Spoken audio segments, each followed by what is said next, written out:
back. Okay, so I'm back. Yeah. So welcome all to the web development workshop, and it's great that all of you have made time in on a Saturday at 3 p.m. You could have done a lot of other things, but you have made time. It means that you're committed to do something, to go do something in your life. So whether you're a beginners or I in a chat, a lot of people tell that they want to be a stack developer. Yeah, you're the right place. Whether you're a beginner or anything, because that is the thing which I want, which I help people to become a stack developer. But if someone is just even don't know coding and they're just beginning, so for them it is very difficult to teach React on the first day. So they have to learn the basic of HTML, CSS, and JavaScript, and that is what we are going to learn today: HTML, CSS, and JavaScript. And one thing is there, and if some of you have the chance to go through my channel, you could have seen that I take month-long web app development workshops. Okay, on my YouTube channel, of course, on my YouTube channel, nowhere else. Yeah, no, somewhere else is also there. So, but on my YouTube channel, I take this month-long workshop in which I help people to become a web app developer. Why web app developer, not a website developer? All those things we are going to learn, and some people might be thinking, what is a web app developer, what is a MERN developer, and all those things. Okay, so all those things we are going to learn what is that, and then we are going to start with HTML, CSS, and JavaScript, and by maybe by 3:30 we're going to start, because as I've told, I need to tell some of the way in which you can become. So it is not like that just I'm coming here and teaching HTML, CSS, JavaScript. So you have to learn the way in which you have to learn from my channel and all the other resources. You have to learn. See, every resource is there on the internet for free, but there is explosion of everything, explosion of knowledge. So people don't know where to go, where to what to do, how to learn, and all those things. They don't know those things. Okay, so those things are something in which you require a mentor, and I am here to mentor you to become a web app developer, highly paid web developer. If you go to my site, you'll see that that is what is written there: help you to become a highly paid web app developer, and that is what I'm going to make. And one more thing, okay, so you'll get certificate for attending this. We'll try for today if you feel, and certification will be taken, means attendance will be taken through Google Form. Two times we'll give Google Form. One is around 3:30 p.m. IST, and one it around means towards the end we are going to take. Okay, so those two, or two, both of them you have to fill. So, and that Google Form, I will also show what does Google Form feels like. Means a lot of people will say that they have not seen a Google Form and all these things. So I will show how this Google Form will see. And when you fill that Google Form, I will get that all the data your, and because I need your email ID, at least your email ID, to send you an email ID and name. By what name I have to send your certificate, and all those things are required. So you'll get this, and you'll get a lot of a shout out from me also on LinkedIn, because I have very LinkedIn connection, LinkedIn followers, LinkedIn network. I will tell you more about it. Okay, so let's get started with today's thing, and let's start it. So let me start to share my screen now. Okay, so we have started. Okay, so let me share now. So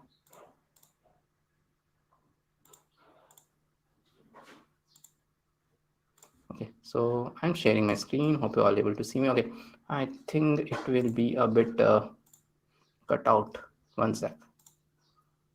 Okay, so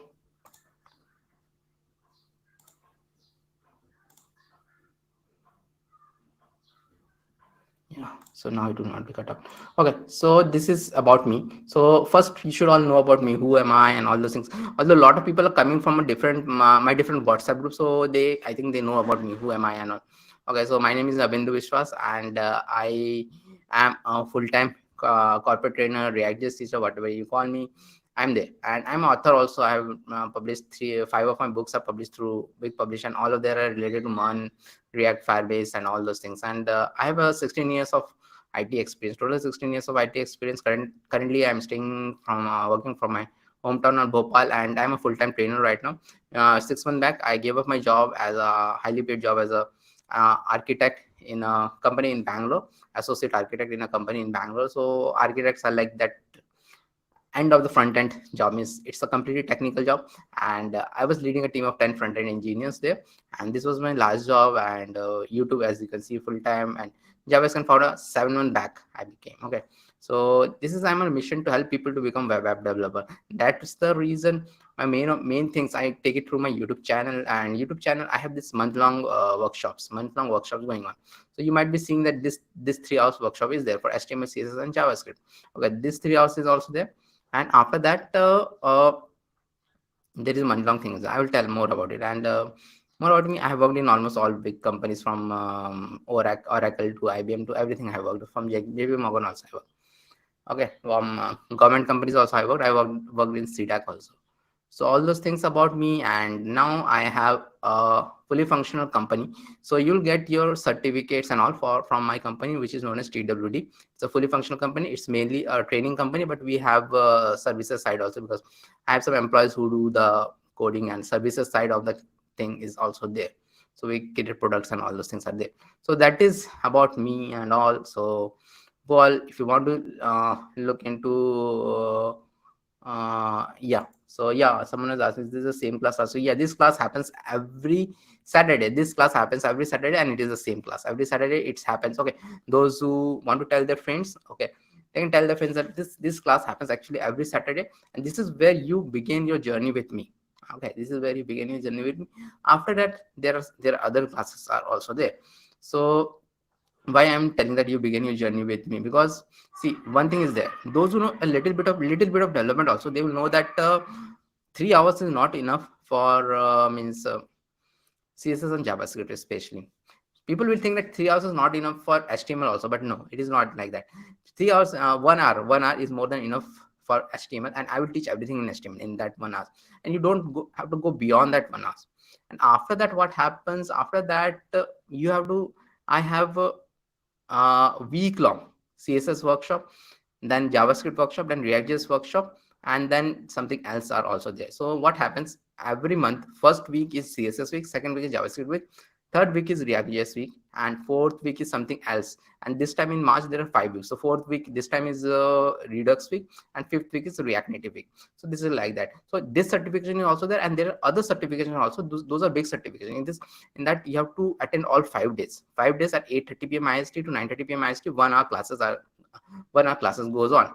So then you can attend it. But this is for all the beginners also. See, you're a beginner, you just know what is web development, what is web app development, all those things you don't know. So this is the right place you are there. Okay, so you will know what is web development, what is web app development, what the road you have to take to become a web app developer and all. Okay, so all those things I'm going to tell, and how I can help, I can tell that also, all those things. Okay, so that is something which I'm going to tell. Hello all. So that is what I'm going to tell. Hello all. Hello Suraj, hello Varun, Anjali, hello everyone. Okay, so now as I've told, let me tell about the path. Okay, and one more thing which I'm going to tell is that okay, so this is the attendance sheet. So I'm going to tell it from starting only. So this is the attendance sheet. Okay, this I will send the link in another 10-15 minutes. This is the first attendance sheet, and in this you have to send your email, name, your role, and your LinkedIn profile. LinkedIn profile, why, I will tell you. If you don't have a LinkedIn profile, put I have no LinkedIn profile or something like that, doesn't matter. Okay, so you put it like that, and this is the first one, and this is the second attendance sheet. Okay, this is the second attendance sheet. So these two attendance sheets are there. Okay, you have to fill this will be given at the end. Okay, there are two attendances taken in this because it's a long thing. So two attendances will be taken, and let me take it back here. Okay, so I will give it them. Okay, so now this mind map is there. So I will tell what is this mind map and all, and what you have to do. And we'll start in the next 10-15 minutes with our HTML thing, because that is the main thing which I do. Is I'll teach you all HTML first. Okay, those who want to be just want to get into this web development, I'm going to teach you this. Okay, so this what is this web development all about? What is this web development and all this craze? Someone who might have heard that thing that okay, and there is one stack development and all those things. So what are all these things? So that is like web development consists of HTML, CSS, and JavaScript. Okay, HTML, CSS, and JavaScript. But JavaScript, this is not enough. With JavaScript, okay, if you do only HTML and CSS, you become a web developer. You become a web developer with this much only, because you can create a fully functional website with HTML, CSS.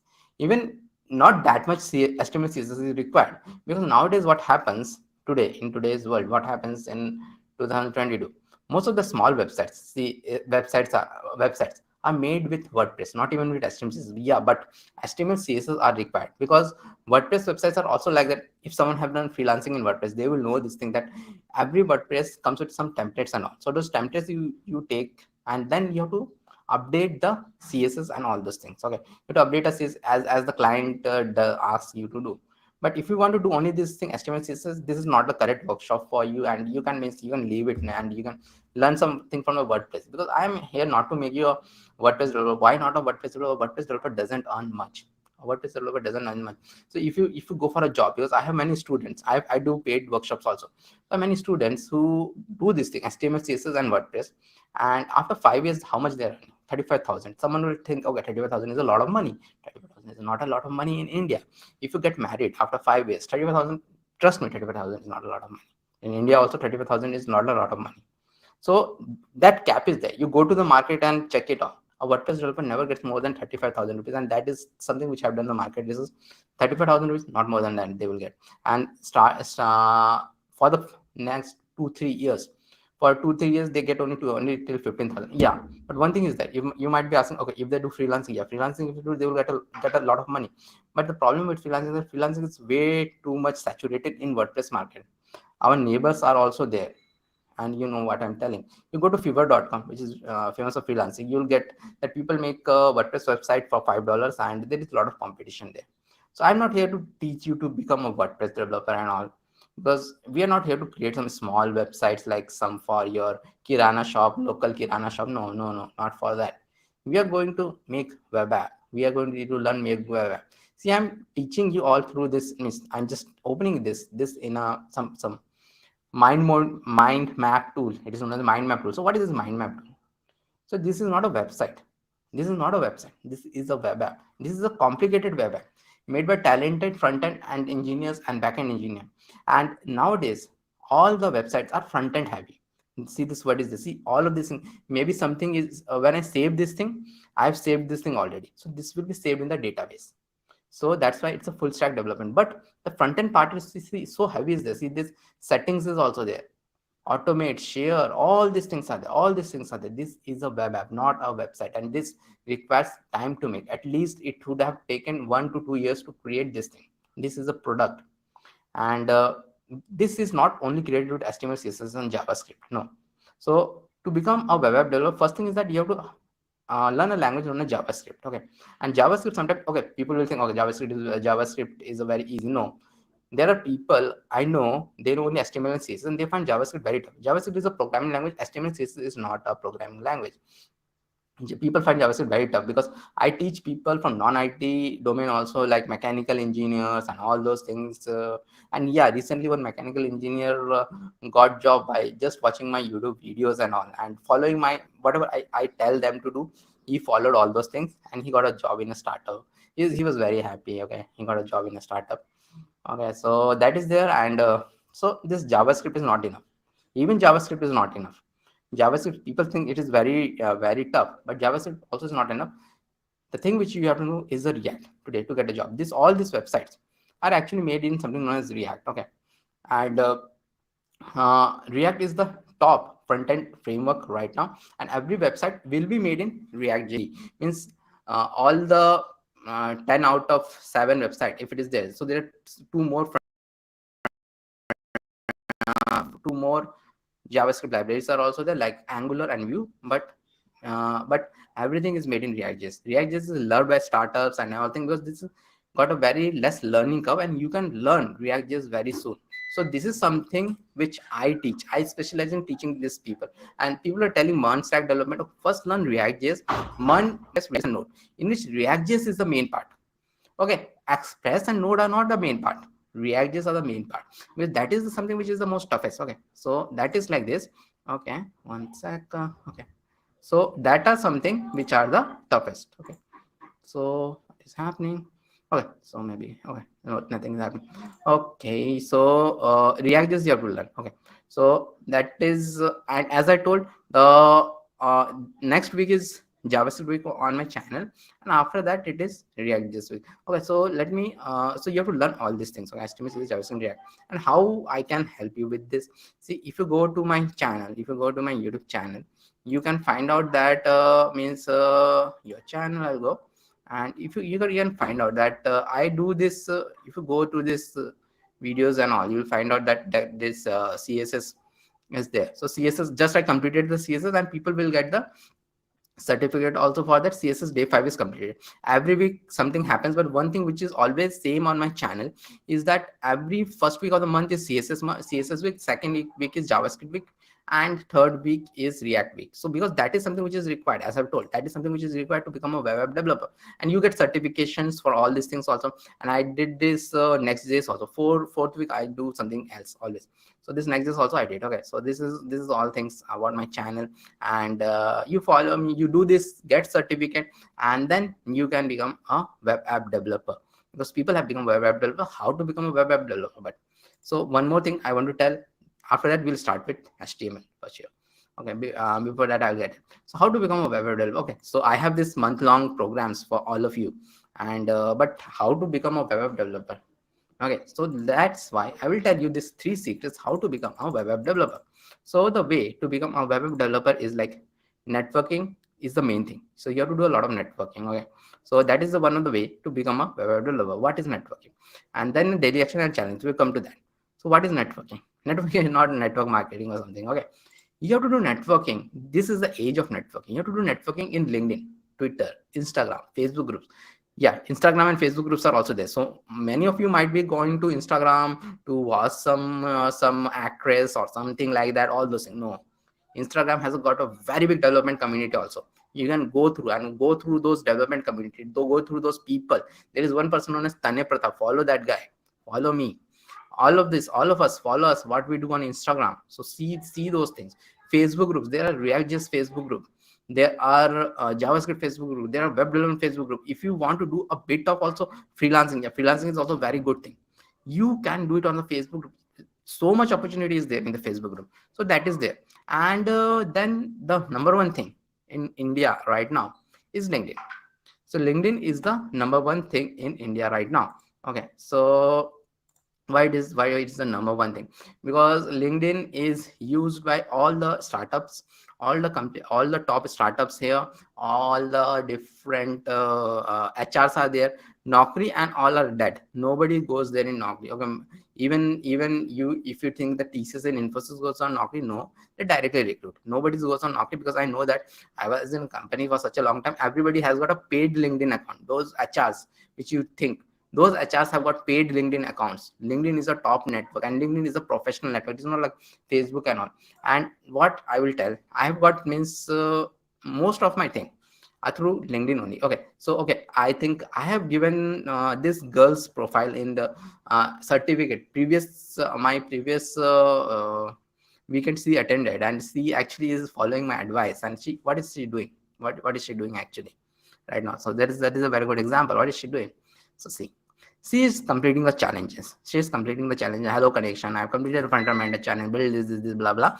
And she's tagging me. I don't have to teach how to tag you. See, most of you, I know, most of you are from Facebook.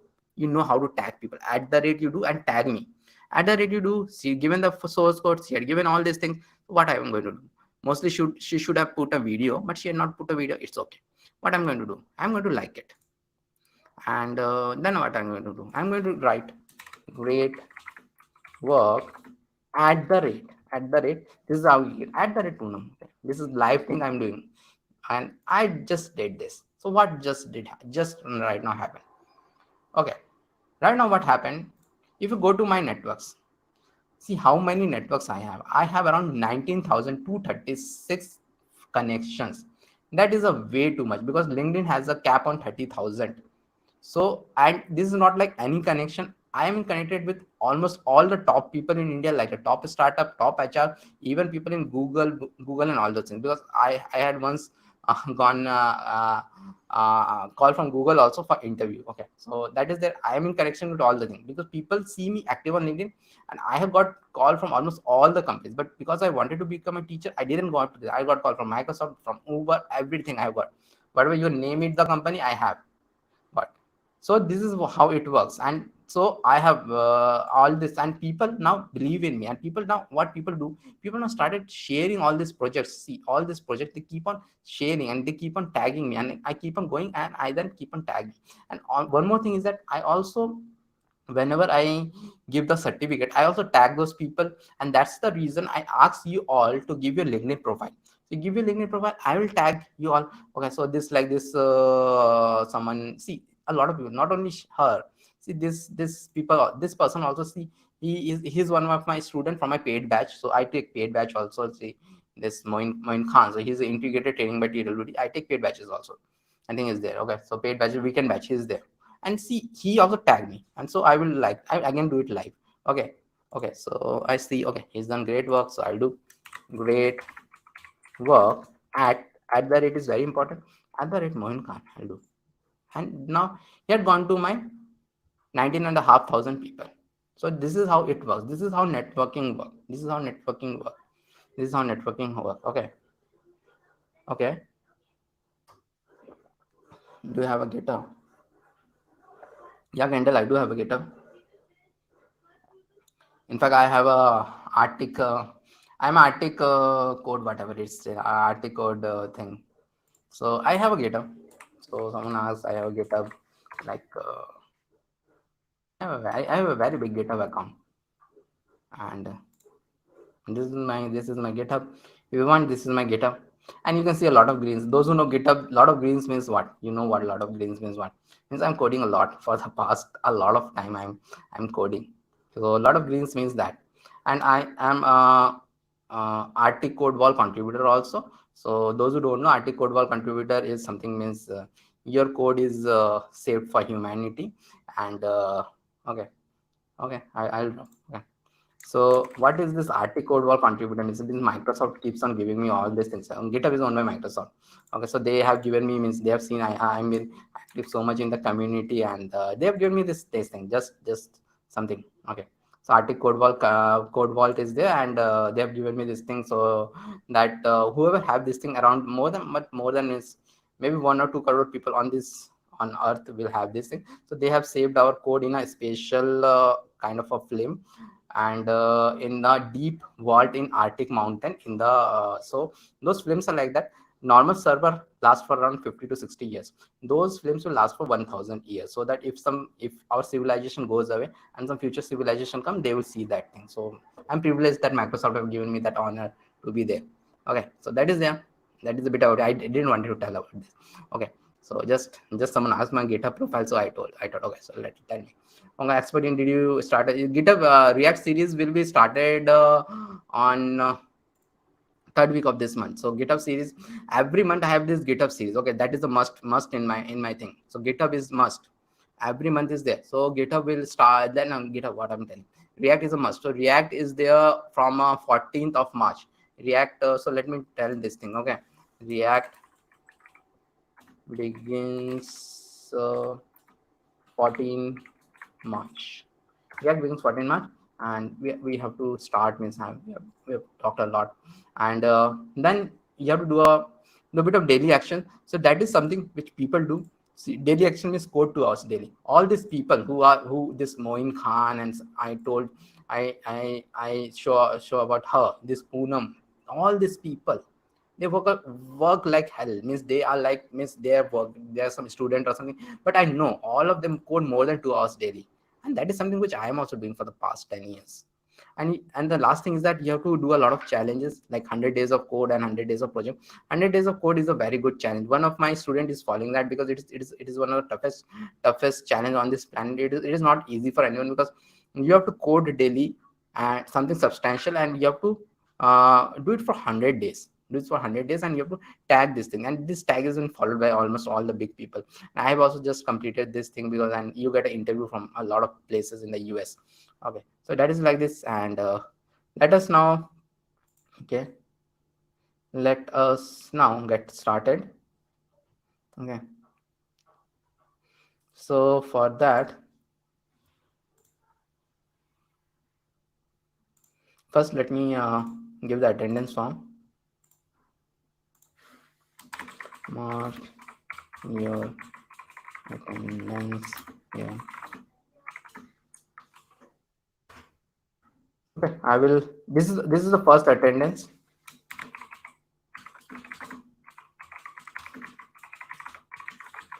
This is first attendance only. So I pinned it. So just the first attendance. Okay, and yeah.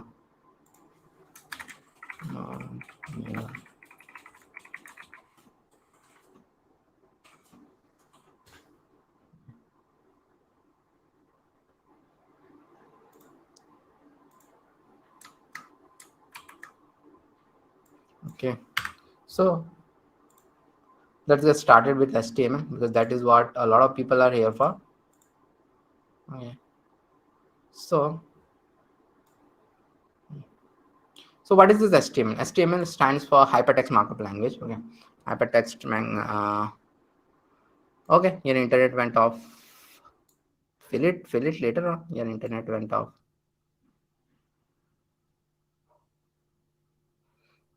Yeah, I can give connect me after this thing. I can give you tips. Connect with me on WhatsApp or anywhere. I think you're in one of my group, so connect with me on WhatsApp. Okay, so that is there, and let's just start it with HTML. So what is HTML? HTML stands for hypertext markup language. Okay, so and it is okay.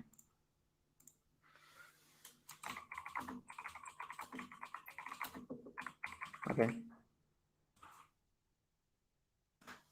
so yeah. Thank you all. So please do the attendance. Okay. So HTML stands for that hypertext markup language. Not much theory. Not going to teach much theory and all. So all of you know means what it is there, and it is used to give the structure to the website. See, this LinkedIn site is also there. It is actually a very complicated web app. So all these things, text and all are coming. All these things are coming. They are coming because of HTML. So HTML gives the structure and all. Okay, HTML gives the structure and all. And how to do the HTML? How to do the HTML code? We should do the HTML code. Okay, always through some editor. Like and earlier, means 10 years back, people used to do it through like just going through the notepad and making a file and changing it to .html. No, but we don't do it now like that nowadays. Okay, nowadays how we do it? How we generally use a lightweight code editor. There are a lot of lightweight code, and please do like and subscribe if you are liking this what I'm doing here right now for the community, for everyone. And also please do like and subscribe, okay, so that it can reach to more people and more people can become a web app developer. So this you have to just google this VS code. Okay, VS code you have to google, and then you have to just download it. So VS code is a lightweight code editor from Microsoft, of course. And Microsoft, it is totally free. It will not charge you anything. You just download it for Windows. It will show Windows, and you download it. You'll get a nice exe, and you can just install it, and very easy to install. If you have some problem, you can means maybe ping me, and I can help, because some people might be having some problem to install a exe. Because a lot of people who come here are not from totally IT background. A lot of people are from different background, because I teach a lot of people like that, because I know how do they view the laptop or a computer, which is totally different than us, which is totally different, and it is fine. It is fine. One of my friend, he want to get into development. He was from my paid batch, but paid batch generally runs for 2 months, and he was not able to complete it, and I'm still teaching him. So it is not like whoever takes my so all those things are there. I just help people to become a web app developer. I don't leave them. It is like that. And I do a lot for people from my YouTube community also, because most of you are from some WhatsApp group or something. I know that. Okay, so stay in those WhatsApp group if you are there. Okay, so now this I have to go a bit faster, because the problem is that we don't have time. Okay, so this I'll try to go a bit slow. So this Visual Studio you will download, and you download it from here. Download it from here, and then what you have to do? Then you have to go to any folder, and you have to create a new folder, like maybe HTML. And I will give all this code. I'll give all this code. Okay, later on I'll give all this code, and so HTML basics I've done. Then I will open this. Where is my? Okay, I'll open a VS code. Okay, I'll open a VS code like this. and it will open. First time also it will open like this only, VS Code. And now what I have to do, let me make it equal.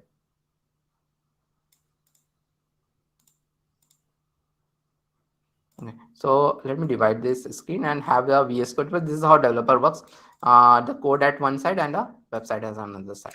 So I'll have this, and I'll open this Finder.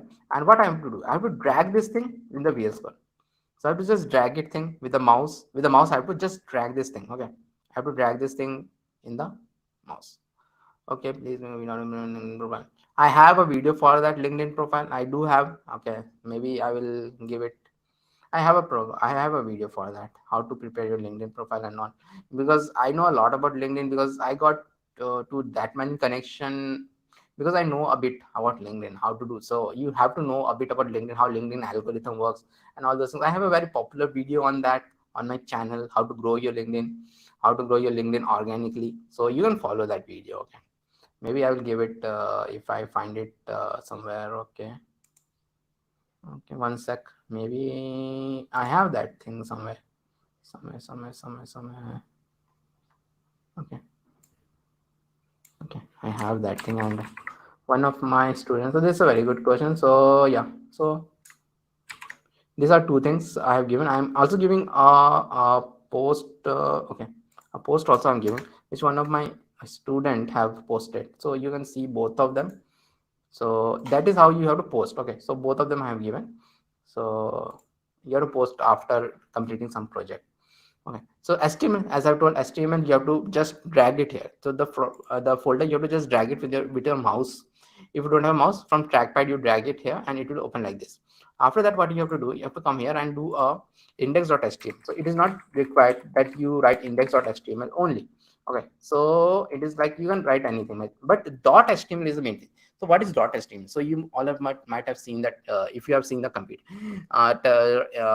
any file in a computer folder, so it is ending with something like Excel with XLS, JPG will JPG, and all those things.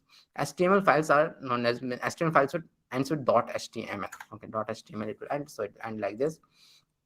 Okay, so that is there, and this I can name it anything, but I have named it index.html. Then the next thing is that we are going to learn about HTML. So how to, we have to give a structure to this file. Okay, and I will increase the font size also. So we have to give the structure to this file to work on it. So what is structure? So if you want to prepare a website maybe like this, I don't know what. So if you want to prepare something like this, we have to give a structure. It is not like this. It will directly show it like this. This is the end product, and this is what the developer sees. This is what the developer sees. So what the developer will do, how they will create it. Okay, so one thing is that there is a structure in HTML. I will tell all about the means what is the structure is all about. But we are using VS Code editor for one reason, because this has got a lot of shortcuts. Okay, a lot of shortcuts. Okay, so I'll do a not, and then not. I have given a not. So this is one of the shortcut not, and then a tab I'll do, and I will do a tab. Let me. This is how I minimize it. Means I want the whole screen. So I did this tab, not and a tab, and this whole HTML skeleton. This is not the complete code. This is the HTML skeleton. This is known as HTML skeleton that has been created. So what is this? Okay, what is this HTML skeleton? And this HTML skeleton is whatever we are going to work on, but it has got certain parts. So let us understand those parts. So first thing is this doc type HTML. So what is this doc type HTML? Doc type HTML and HTML tags are like this pointed thing. So this is above the space bar in your system. It is above the space bar. HTML is done like HTML is not a programming language, but yeah, it is like you have to know some tags. HTML is all about knowing the tags. Okay, so this less than sign and greater than signs are there, and all of these things you have inside it. Means it is like this, and then this most of the tags actually end. Most of the tags will end, but some of the tags will not end also. Means like this doc type HTML. So first we'll start with this doc type HTML. What is this doc type HTML? So HTML have got certain versions. Okay, so HTML version 5. Doc type HTML means HTML version 5. There was HTML version 4 also. It was a bit different.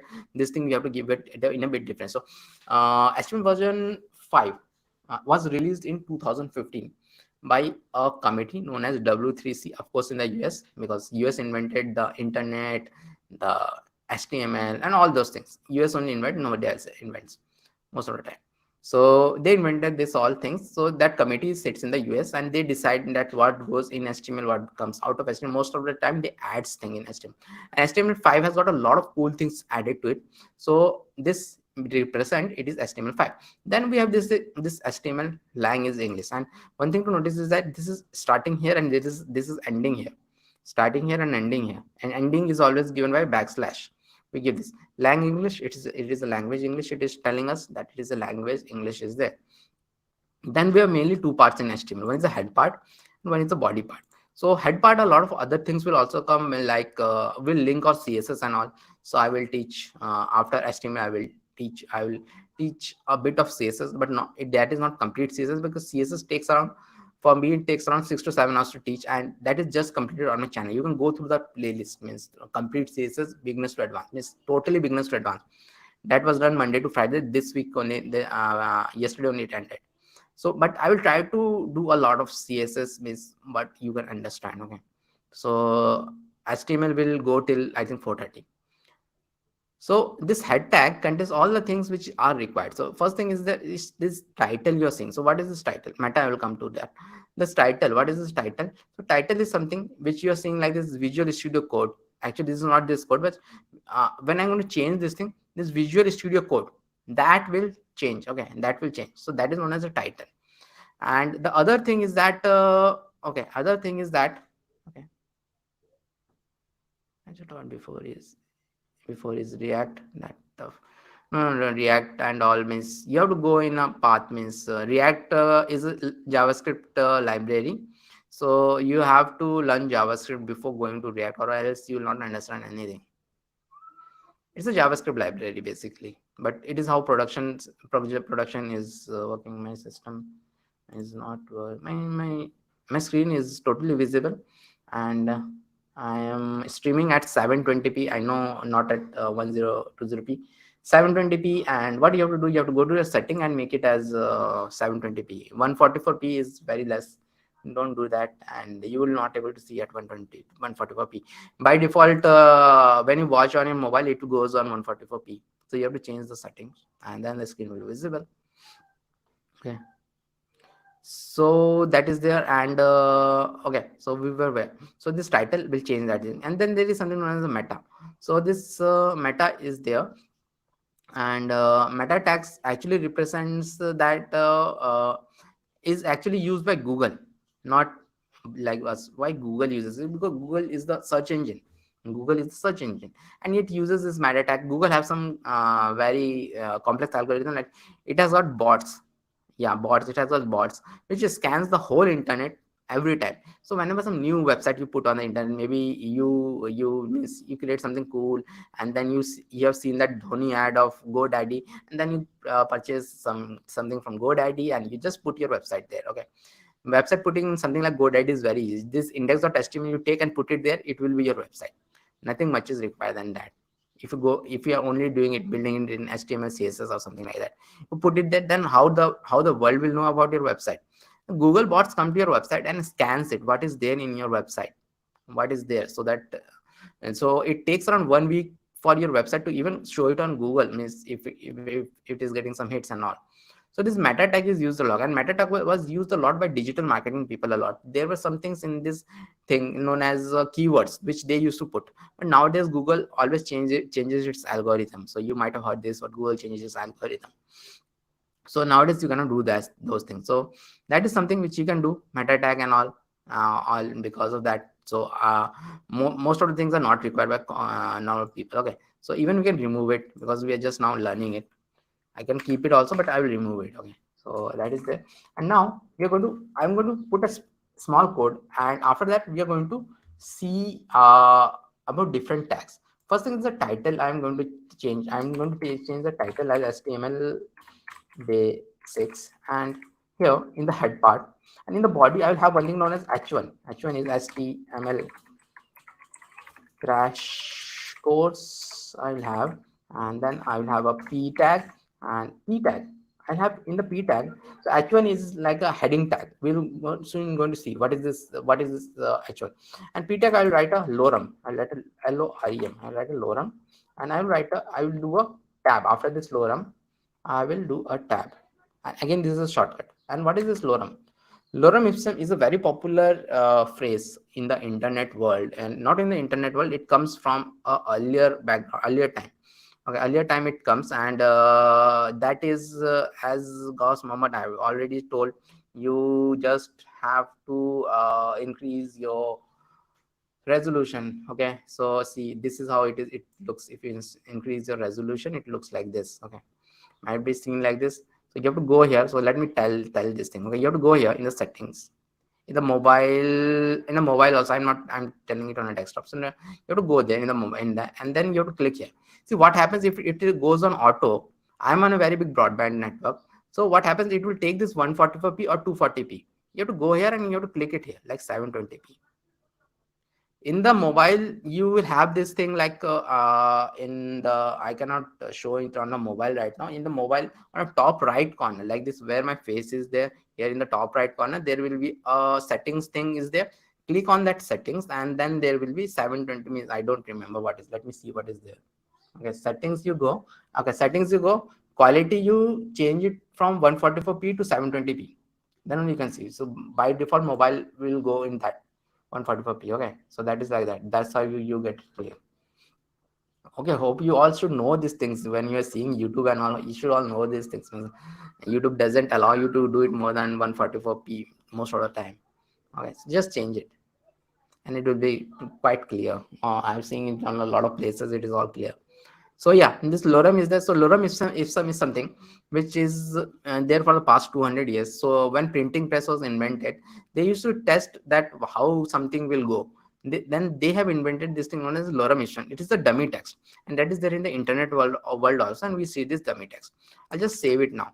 Now where to see this thing? I'm still seeing this VS Code. I don't want to see this VS Code. I want to see this. I just created a very simple website which has got a title, which has got a h1, which has got a p, and whatever we put in the body tag, it comes here. So how to see this thing? So let us see this thing. To see this thing, I have to go back to here. HTML basic, I have to go inside. So HTML basic will have my index.html. So I will double click here, and actually it will open on my default browser. Because I'm using a Mac, it's a Safari. I don't want it to be opened on a Mac, open on a Safari. I want it to open on Chrome, because that is what most people use, Chrome. So I can do a right click and open with Chrome. I can do, and it will open with Chrome. Okay, so it will open with Chrome. But one thing is there, you should see this. Okay, so it has given the complete file and it is open. So this is how it is shown. This HTML basic, you might be seeing this HTML basic, this title. This is HTML basic, title is there. HTML crash course, this is actual, so like this big text. This P, this is like a paragraph, this is like a small text. Okay, this is like a small text. This paragraph is like this is how it is shown. But there is a problem in this. The problem in this is that, see, suppose I added another P and I write lorem, and I can give the lorem text a bit lesser thing also. Lorem 10 I'll write. I'll save it. Lorem 10 I'll write, and I will save it. And then what I will do. So I'm not seeing it here. I've just saved it, but where is it? Where is it? So in the earlier days, it was okay. Okay, means people used to do like this, and then people used to come here, and I have to refresh it. Actually, I have to refresh it, and it will show it. But nowadays it is not okay, because what happens nowadays, everything is like everything. Website people wanted the result immediately, because React also have something known as hot reloading. So the moment I save something, it should come here.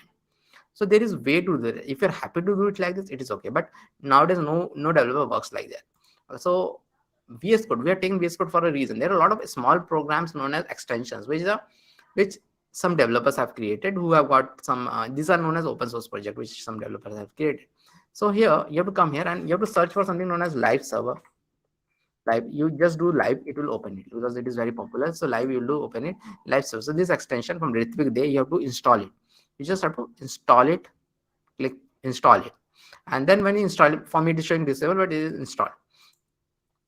So it will show like, now what will happen, you will do a right click here, and then open with live server you have to do, or you can go live from here also. This button, I don't know, it always doesn't show. So let me open it from here, open with live server, and it will open again on your Safari for me, but I don't want it in Safari. I want it here, in here. So it is something like this 127 or something like local this thing, it will open. What the benefit of it? So I'll go here and I will delete this thing, save it. See, it is deleted. The moment I delete it and saved it, it has been reflected here, because the reload has been done automatically, but it is still not reflected here. You still have to do that refresh and it will go. So we're not going to use this from right now, and we're going to use this live server. So this is how live server works. Okay, so now the next thing which we are going to do is the HTML. See, HTML is all about learning about different tags. So this h1 tag is there, this p tag is this, all this thing. HTML is all about that. So let us learn about the different tags right now. Okay, so I'll come here and I will delete all these things. Okay.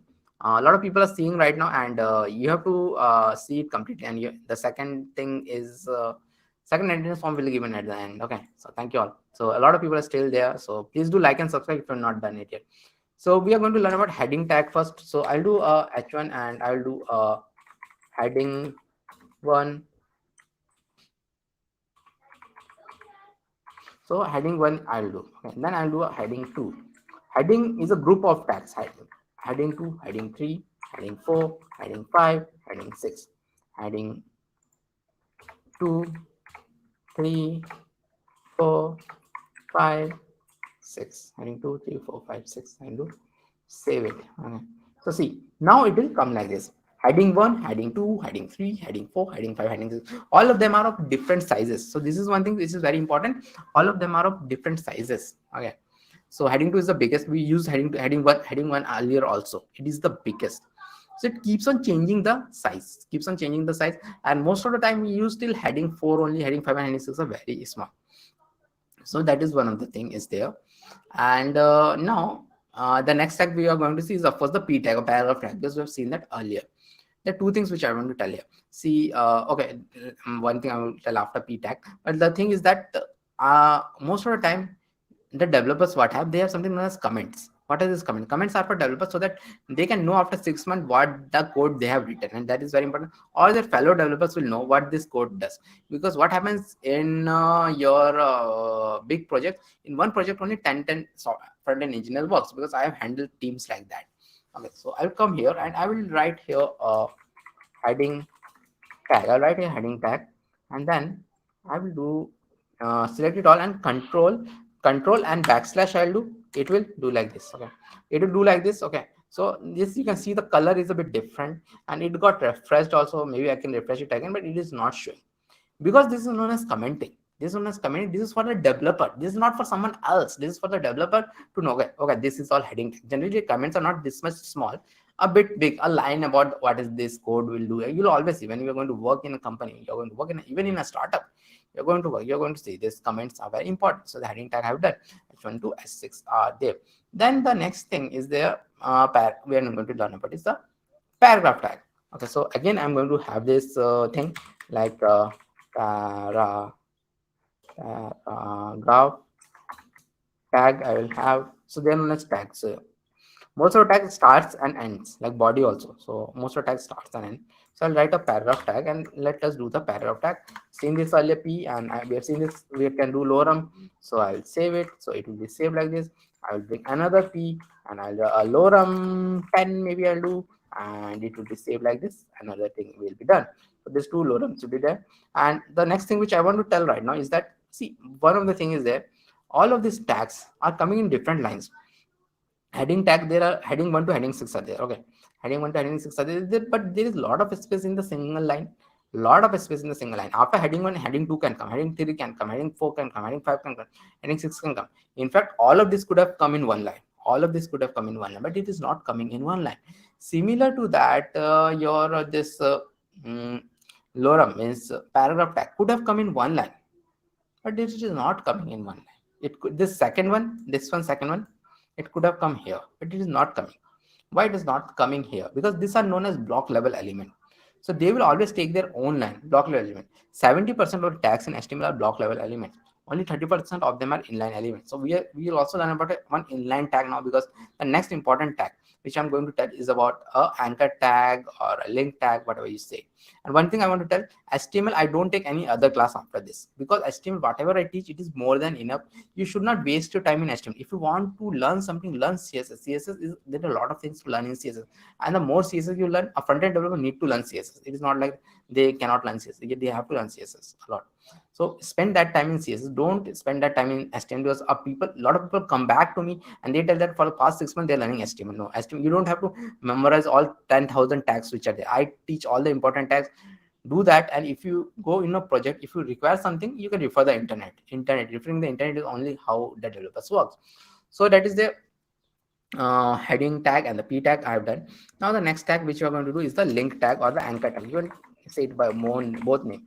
The link tag I'll do, and it is like this. A is there, it is on a link, and you'll see that href is something, is href is coming. Okay, so what is this href? Href is the link. So link tags are what? You have gone to a lot of websites, you click somewhere, it will take you somewhere. Okay, so those are link tags. Okay, so here I will come and I will give one link. In fact, I will give my blog site link first. Okay, so this link I'll give, and then I will write here twd, I'll write, and I'll save it. See, now what will happen, this thing is a twd thing is coming, and underscore and is coming. It by default it shows blue color, but I have and when you visit that site, it will show as a purple color. Why it will show as a purple color? Because you visited that site, that by default it is in the browser. But and what is this link? This can be any website, not like my website. It can be youtube.com, it can your own website. Okay, anything is like this. And when I will come here, see, one thing is that it is changing to a hand. This is one of the feature of this thing, anchor tag. Then when I click on it, it will take to my site. So this is how it works.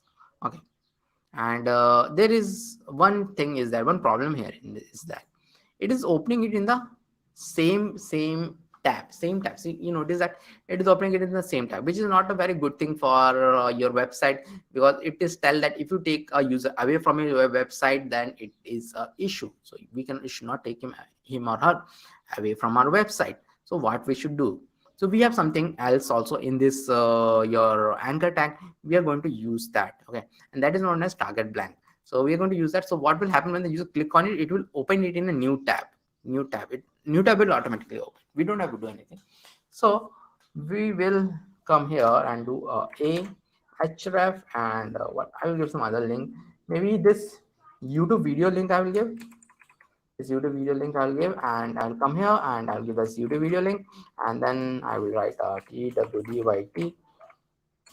I'll do, and then I'll save it. And now this twdyt will come. Okay, and there is one thing which I want to tell. I'll tell later on. The twdyt have come, and if I click on it, okay, nothing will happen. It will again open in the same link.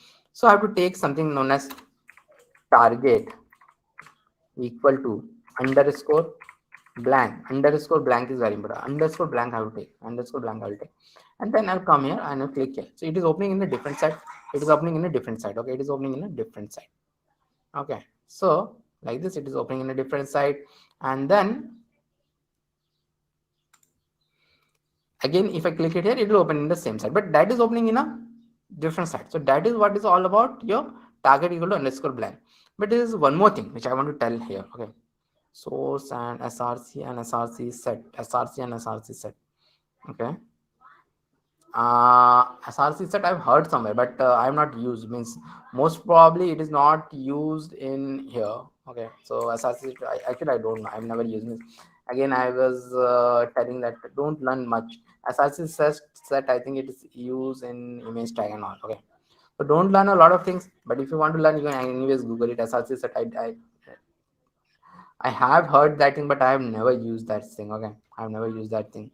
Source is something which is in the image tag. When we come to image tag, the source you have to take. Okay, that is something. And if you have seen that thing, so you can tell means what is this src set and all. Okay, so It's good. A lot of things are there which should keep on learning, but I have not encountered SRC that much. But I also forget because, like me, most of the people do Google only. If it's like that only, okay. So I don't know the difference basically. So that is there, and target equal to underscore blank is there. Okay, so it is opening into different thing. So the what is this? This all this means one more thing I want to tell. See, both of these anchor tags are coming in the same line. Both of these anchor tags are coming in the same line. TWD and this TWD white, they're coming in the same line. And this way coming in different line. This way coming in different line because this is an inline element also. Because this is an inline element, so this will come in a different same line. If I have 10 anchor tags also or link tag also, they'll all come in the same line because these are known as inline element. Okay, inline element. So that is like this. Okay, so now the next thing which we are going to learn. So this is how inline element work, and okay. So next thing we are going to learn is the list tag. Okay, we are going to learn about the list tag. So let us learn about the list tag.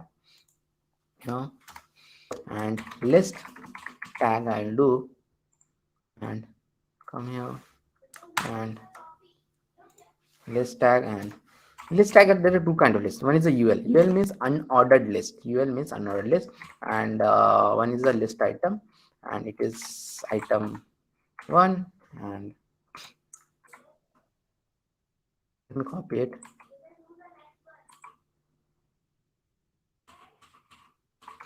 So I'll have this like 2, 3, 4, 6.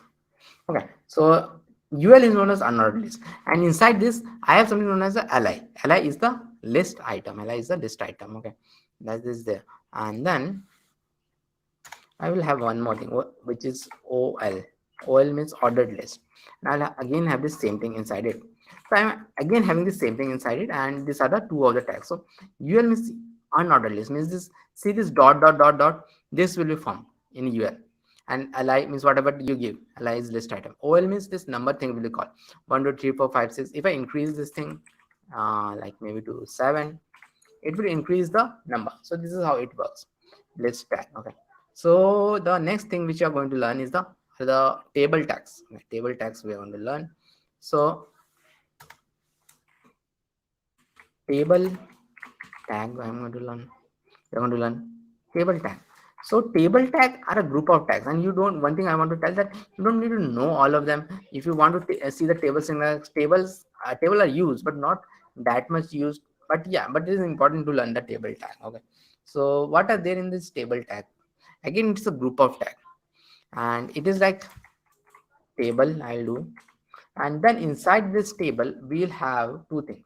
One is the table head, and one thing is the table body. Table head and table body, these are the two things which we are going to have. And in this table head we are going to have a tr, this table row. Okay, inside this tr we'll have a th. Th is table head, and here the table head goes. The name will go,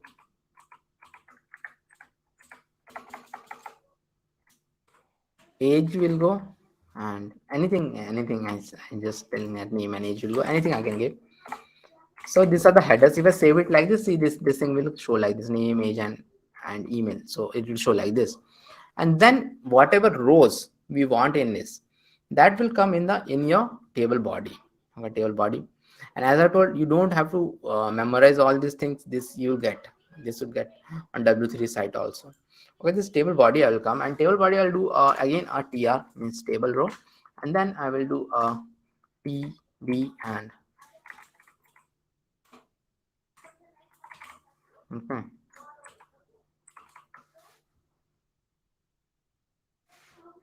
Nine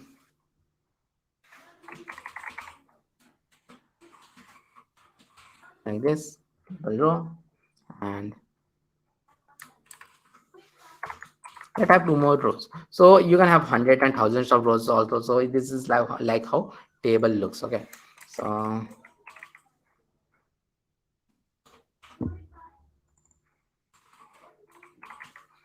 and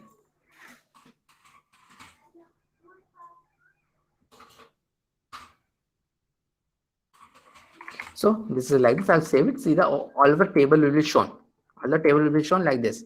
So this is how table works, and should know the basics of it. The table head contains the header and the table body, and both of them has this table row, and it has got this table data. So this is how it works. But the most important thing in HTML is to learn about something known as a form tags. Form tags are the most important things. Why form tags are most important? You go to any web app, so like Facebook, you go to LinkedIn, you go anywhere. The first thing which you do, you are going to register on that app, means LinkedIn also and all. So you're going to register something and you are going to do a save after that. What does happen? That data is sent to the backend, and that data is saved somewhere in the Facebook, LinkedIn, all those its servers in the US. So yeah, all the servers are in the US. So it will save there, all the data will be saved there. So that is known as the registration form. Then the next time you're going to log in, so you have to log in through some login. You have to give your username and password, you have to give, and you log in. And then also your password and username are changed, are checked against the database and all. So those are different kind of calls, and those things something we will learn maybe later on. So those are there, and means everything. But what are forms? Forms are used to take the user input. So I'm taking user inputs through form, and this got this nice input boxes and all. So we take the user inputs through forms. Okay, so let us do those forms. Forms are the most important. And beside this also, a lot of things are there in the forms. A lot of you people during corona time might have given some college exams online. So there multiple question answers, all those things are there. So that check boxes are there, you check those things, and those are also forms. Everything in which the user enters some data and send it to the backend, there is a submit button, that are through forms. Okay, so that is like this. So let us do the form. But one thing you might have noticed, we have come very down, so it is looking a bit means difficult to see. So before going to the forms, we are going to learn about two more things. One is known as the BR. BR means break row, and one is known as HR. HR means horizontal row. Okay, so let me show first this BR HR. So HR I will save. See, a line will be created. HR I will do, a line will be created, and if I do, however, it is a BR, so a space will be created. BR is for space and HR is for horizontal row. Means, and it doesn't have an ending also. So the next thing which you are going to do, you are going to have a one more HR and one more BR, because I'm going to have a form inside it. So I'm going to have a form inside it, and this is the form tag. And inside it, like table, we are going to have a lot of things. So we're going to have a lot of things. So let me have a label of name. So labels are used to give name. So what is label? There is label and there is an input. So what are they? So label and input. I am going to have input type text, name is name. Okay, this is something which I have. And then let me do one more thing. Then I will tell what is label and input. So this is something. Then I will come here and do the age. I'll do, and this text is not okay. This I'll take it as number. This I'll make it as age. This I'll make it as age. Okay. So this is like this, and let me save it now. See what just happened. A name is there, a label is the name, and this is like a box is there. Age is also there. So in this box, I can type anything. I can type anything, and here I can give any number, and I can also increase it. This is a special thing which is coming in, because it is of type number, and it is like this. So there are a lot of other things are there. Types are also there. So what is, but and they are in this input. So what is this label? The label and inputs always come in pairs. Label and inputs always come in pairs. So this label and this input are one pair, and this label and this input are another pair, and that is like that. And the other thing is that what is this name attribute then? Type text, you understand it. So it is type text, you are going to you can type text. It is type number, you're going to type number. So that is understandable. Okay, so that is understandable. But what is this name equal to name, and what is this name equal to age? So name equal to name is to uniquely identify this input. See, I told that everything is connected, everything is sent to the backend. So the backend need to know. Everything is sent to the backend. The backend need to know. So this name is there. Name equal to name. It is how the backend sees. So name is something, a keyword. So it will recognize. Name equal to age. So the backend should know. Okay, this is age. So this is like this. Okay. So now we have learned about these two things, and after that, one thing you might have noticed, if someone has noticed, there is that everything is coming in one line. Everything is coming in one line. What does that mean? That means that everything here is a inline element. Label is an inline element. Input is an inline element. So that's why everything is coming in one line. But this is not a good way to show form. form, you will always see that, so the name is there, after that age is there, email is there, after that password is there, so something like that. So we want this two to be in one line and this two to be in one line. So how to do that, how to achieve that? So to achieve that, we are going to wrap it with something known as div. We are going to wrap it with something known as div. And div is a classical block level element like h1, and it doesn't means anything. It's just a block level element, and we generally use div to divide sections and all, because it is a block level element. It will contain its own thing. So what we are going to do here, I'm going to do a div here, and ending will be also be there, and I'm going to bring this inside it, and it will come inside it, and it will show like this. Okay, and I will have a div here also. So here also I'll have a div, and like this, and then I'll save it, and it will save it, and it will come in two different lines. It will come in two different lines, what we wanted to achieve. So I achieved that thing, it is coming to different lines. But there is one little bit of issue here. See, both of these input boxes are very close, so I'm not liking it. They're very close. So what I can do, I can wrap it with another div. That is not a good way, every time wrapping it with another div. So instead of that, what I'm going to do, I use a br. Br means gives one space, so I'll do a br. So it is like this. And when we're going to do css, we're going to do this example again, and with css we're going to beautify it very well. Okay, so we are going to beautify it very well. So that is there. And then now we're going to learn about some more tags in form, because I have told you forms is the most important thing in html also, css also, and javascript also. All the places it is the most important thing. Okay, so like the next thing which I'm going to do is the br. Okay, and then the div I'll do, and every time I'm going to do this. Okay, br and div, and label I'll do, and label is like message is there, and like text area. So text area I will take. Okay, text area I'll take, and name message I have taken, and this calls and rows also we can take. If you don't give it, it will be like normal. Okay, like let me take it normal only. So what is this text area? So text area is like big text, multiple line text. I can have multiple line text. Like here I can, like this number is there, and here I can have this is like this, whatever it is, this is a page. We'll write like this. So multiple lines we can have, and even if I go beyond it, it will open in the it will have this scroll and all this thing. This is known as text area. All of you might have seen this thing, even if you have used internet, like browsing through Facebook and LinkedIn and all. So you might have seen all these things. Okay, so that in Facebook and LinkedIn, there is something known as a post. There is something as a post comes. Okay, a big box comes in which you write your post. That is nothing but a text area. So that is like this. Okay, text area.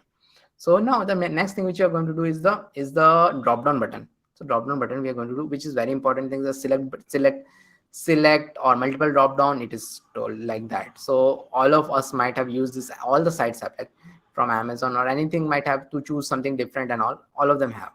Okay, so we come here and we will do br again, and after this br I'm going to do a div, and div I'm going to do, and I'm going to do a label of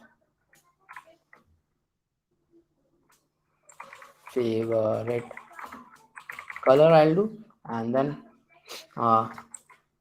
select I'll do, and id we don't need. Name will be like color. Name will be color. As I told, it should be unique. And then inside this I'll have a option like red, green, blue, yellow, whatever options I have. So what is this value, and what is this? Let me save it first. So when I save it first, you'll see this a box is when this time kind of thing is written, and I can select any one of them. And this is how the drop down works. Although you might notice that all these things are very ugly, because we are using only HTML. HTML is only to give the structure. All of them will be very ugly, because all of things will be beautified with CSS only. So this is the red, blue, green, yellow. It will be show line days. Okay, so after this, what is this? This option is okay. Red, green, blue is there. And what is this small red, green, blue, and all these things? So actually, as I've told, this thing, a lot of things are there because of the backend. So this red, blue, green, yellow will be sent to the backend. red, green, blue, yellow. Whenever users select and users send those things, we will have a send button. We'll have a send button. Whenever users send those things will be gone to the backend. We have not created backend and all, but that is for the backend. Okay, so that is there. And the next thing which we are going to do is like sec. Okay, one sec. So the next thing is that our forms is not yet completed. So we need to have a radio box. As I've told that forms are very important.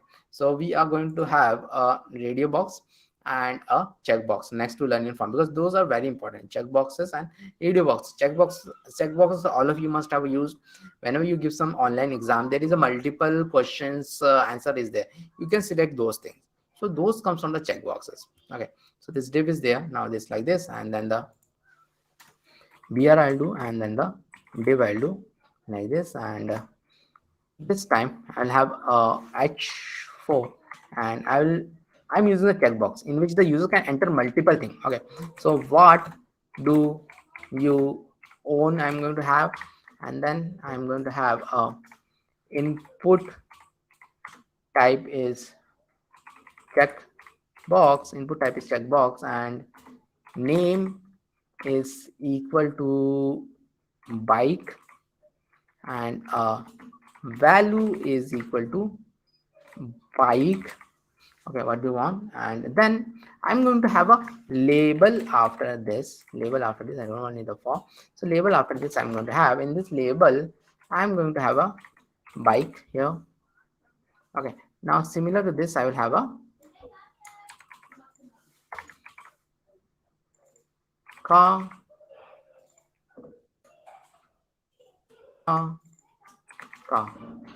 Okay, so save it.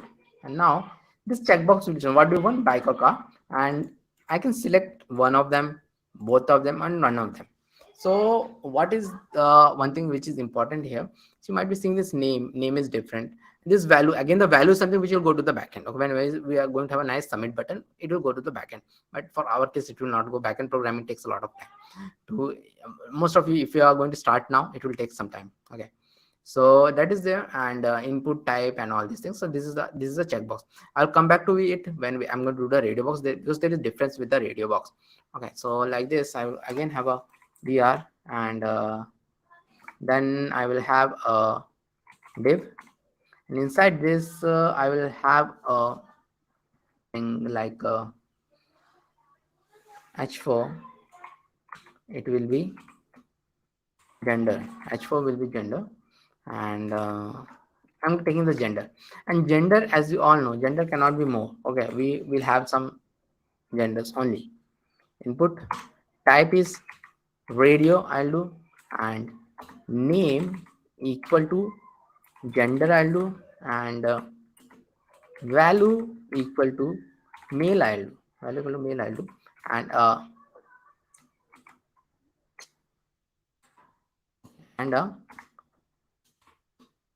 label will be there, and the label will be male, and similar to I'll have two more. Label will be here female, label will be female, and here name is gender and all. Okay, so value will be other, and this will be other. Save it. So all these things will come like this. Okay, now, and I can click. I'm clicking on male, then I'm clicking on female. See, it is changing. It is not keeping it. I'm clicking on another. It is not keeping it. But here I'm keeping it. It is there. And all of you might have used these things. Means all of you, means in whatever format you're using the web. When you register for Facebook or LinkedIn or anything, all of you must have registered for them. Okay, so at that time you have to fill a gender. At that time you have to do something like this checkboxes. At that time there will be something drop down. So it is not something like that nobody has used. Everybody have used it here, because everybody have used computers. At least even if you're watching it through your mobile, even if you're not use computer, you use all this thing.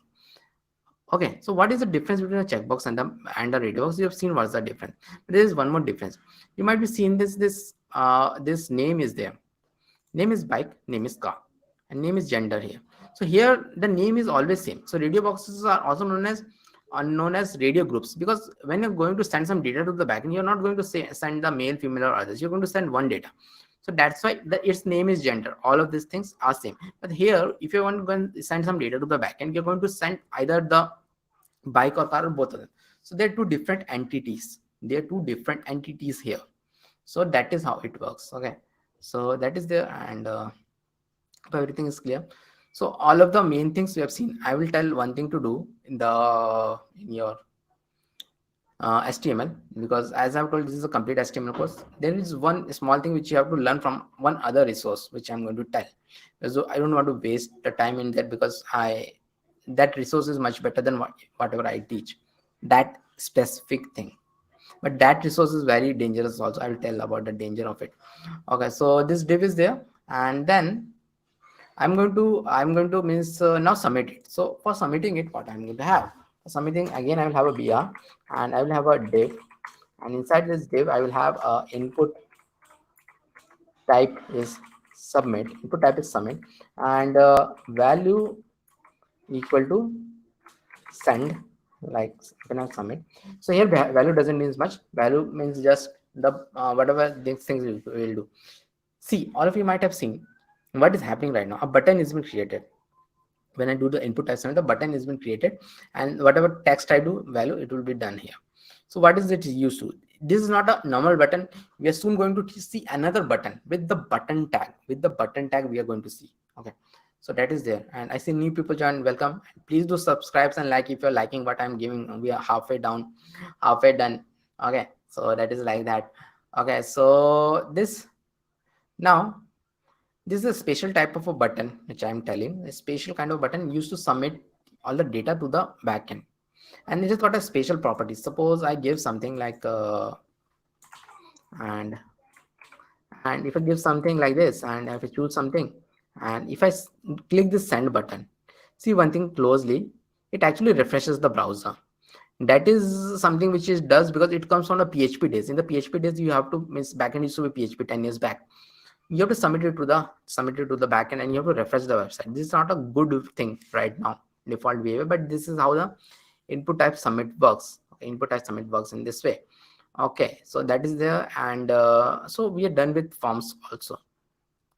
But there is one thing which I want to tell before going forward, is that I have teach forms the longest time, but it is not enough. This form is still not enough. So HTML tutorial you have to go. HTML tutorial you have to go and search for it.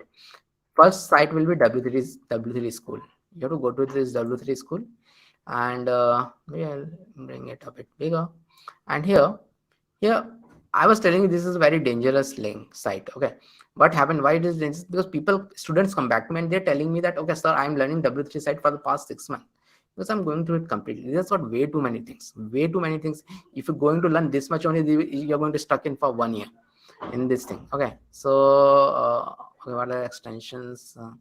Extensions I am using not much extensions, but I will tell. Let me tell after this. Okay, so that is there. So what you have to learn from here? So you don't have to learn everything here. Learn everything from whatever I'm teaching here. We're going to complete HTML in the next 10 minutes. So after that, you go here, and there is a HTML input types. You go to this HTML input types, and you see a lot of input types there.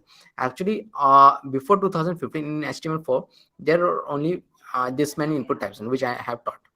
But in 2015 in HTML5, there are a lot of input types which have been created, and some of them are very good. And because of that, we don't have to do a lot of programming. What does that mean?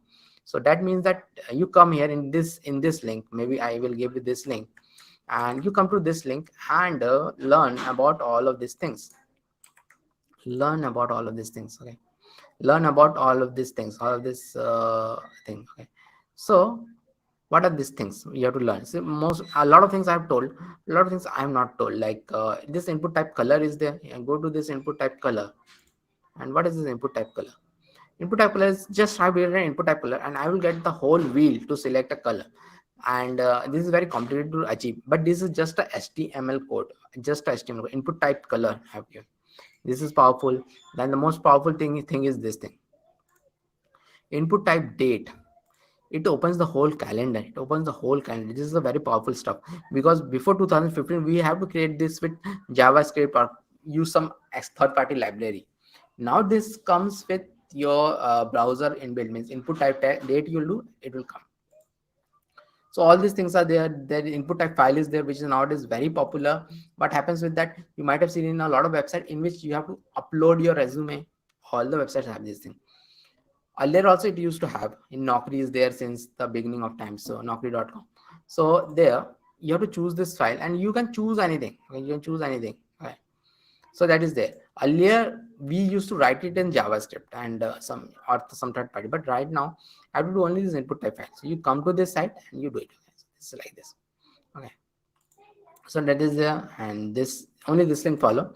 And someone was asking which extensions I do use. I don't want to use much extensions, because nowadays everything is inbuilt in VS Code only, but some extensions which I use is like means Angular. I was doing so Angular auto rename tag I use, because H1 and something, and I do very big React. I do React just coding a lot, and because that is what I teach, so I use this. And then the Indent Rainbow is there, something which I use, which gives this nice colors. Live server I already shown. Live server I use. Styled component I use because I use that in React a lot. And this is a GitHub Copilot which GitHub have given me. This not everyone have access to it. So as I've told, Microsoft keeps on giving me a lot of free things and all. Maybe they have called me once for interview. Maybe because of that, they keeps on giving me all this free, all this awesome things. GitHub Copilot, none of you might, means it is on invite only. Maybe they will release in some time. This is a completely AI tool, means it you might have seen. See, I'm doing something, and it suggests me. So this is like this. Okay. Okay. Yeah, you'll have access. So you go to my YouTube channel. See, every week, everything that you have got complete access. I don't remove it. I know some channels which do this live thing and they remove it. No, for me it is not like that. Everything is there on my channel. From the moment it ends, it will be there. If you want, I will give the link here only. Means sometimes the links get changed, but I think it is not changed. Means you can visit this thing. Okay, this link. Okay, I'll give the link, the same link. You could have also bookmark it. This is the same link, and bookmark it maybe, because what happens, it will show on my YouTube channel after 1 day. Means when you do a live also on YouTube, it shows after 1 day. It doesn't shows the moment, means they process or something like that. Okay, so you can just bookmark this link so that you will have this thing with you, but it will come by tomorrow. It will come, it automatically comes. Okay, it does not like that. I don't delete or something. So this is there, and we are almost done with HTML, but let us do something more. And as I've told, this input type submit is there, but we have a normal button tag also. So normal button tag, we have like this button, and like click like this maybe, and I'll have this, and it has come very down. Again, I've come very down, so I'll do a BR here and a BR here and save it. So it will now have something. So the difference between a normal button tag and a input type submit is that, see, I'll click it, nothing will happen. So all the functionality will be getting added from the JavaScript only. And even this send thing, means the functionality will be added from JavaScript and backend programming and all those things we need to do. But if I do this send, click on this send, I've already shown that this get refreshed, this get refreshed. Okay, and this get refreshed. So this is all. And button tag, it will not. Okay, button tag, it will not open. So this is the button tag. So the last thing which we are going to learn in HTML, and after that we are going to start with CSS, is like image tag. And as I've told, this is complete thing which I've told you, and I will give you the CSS playlist also, because CSS is already done on my YouTube channel. Because first week I do CSS live training, complete beginners to advanced, and that's a very big training. Now we are going to see CSS maybe for 1 hour or 45 minutes. So that is totally 6-7 hours of training is there. Okay, and that is also certification training. Okay, so as I told, the last thing we are going to see is the image tag. Images are the most important thing in a website. So images are which makes the website stand out. So I do have BR, and I'll go BR maybe, and because image tag will also, I have a image tag. Image tag I'm going to have. I'm going to do it like this, and then I'm going to have a img. So someone was asking about source and source set. So it's src set. I don't know much about src set, but this is how in the source you have to give the image source. You can directly give something from the internet also, and you can, okay, I will show both of the ways today. So, and the other thing is that you can give some locally stored image also. So let me show both of those things. So I'll come to unsplash.com. This is the most freely available image, unsplash.com. You take a Google image, it is copyrighted actually. Okay, so these are not copyrighted images. You can go to desktop and they have put some ads and all. So yeah, so maybe I will take this one, and I will I'll make it, I'll maybe download the original size only, and the original size is downloaded. So how to add this image, I will show it in Finder, and it is done here. And now I have to actually where I have to put it, I have to put it here. In here I'll put it here. Okay, so maybe I will open this in reveal in Finder. So you can reveal in File Explorer for Windows user, it will come like this. Okay, and then I will create a new folder here known as images. I'll create, and I will put this in inside this images. I'll put it and close it, and then this images, the image will come here, and maybe I will I'll delete that. I'll remove its name, like it was very big. So this I will do, and see this image is there and this big image is there. Okay, so src I will take like maybe images and like this, and this unsplash.jpg I'll do, and this alt tag I will get something as alt tag. Alt tag is also there, and I will write like a computer image, and is there like a computer image I'll take, and this image, this is the path I'm giving. The path is, it is in the images path, and the unsplash.jpg is there, and the computer image is there. Now I will save it, and it will show this thing like this big image. Means it was actually very big, so I'm not able to see it correctly because it is very big, and we don't have much control over HTML to show this image. And I will tell one more thing before fixing this image, and that thing is that like this, there is some place img. Okay, there are some sites in which you can get an image like this. Place img site is there, and I can get an image of the tech I can get. Okay, so generate the image, and okay, generate what is the okay like this. But this is something like this you can do, and they are also telling it like this you can do it. So I'll come here, and after this image, okay, here I'll do img like this, and maybe I'll place this thing.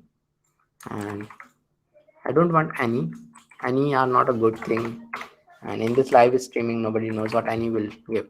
So tech is there, and it is, I will write it as tech is the same thing. So I will save them both, and so I will come here, and it will show this first image has been shown for Unsplash, which is stored on my local system. This system I have stored that thing Unsplash, and this is coming from the internet. This is coming from the internet. It is showing like this. Tech, it is showing like this. Okay, it is showing like this. Okay, tech, it is coming from there, and alt is tech. So what is this all thing which I've seen? So this is how you have to show this image. Okay, before coming to this all thing, I've told that we don't have much control over this image tag through HTML. We'll fix this image in CSS part. Okay, I'm going to fix this image in CSS part. CSS part. So we are going to do this width equal to maybe 400, and height equal to maybe 300, and do it.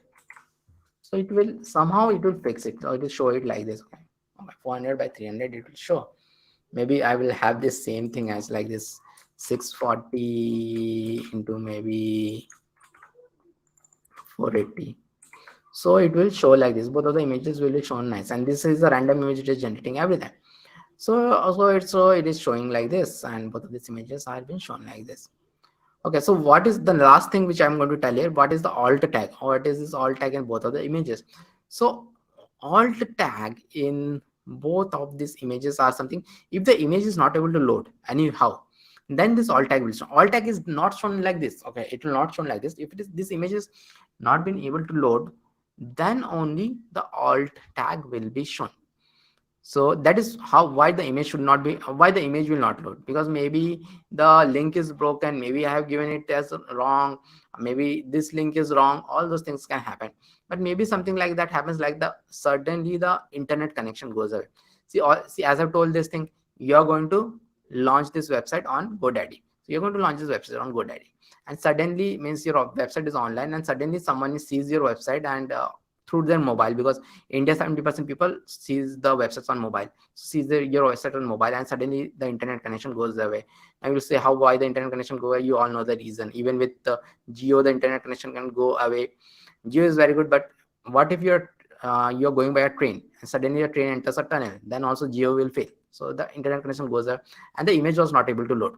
But when you were entering that tunnel, at that time your website got loaded, and images takes a lot of time to load. Okay, but images are the thing, and then your then the internet connection goes away. Then that image cannot be loaded, but the text would be shown. And instead of that image, what will be shown?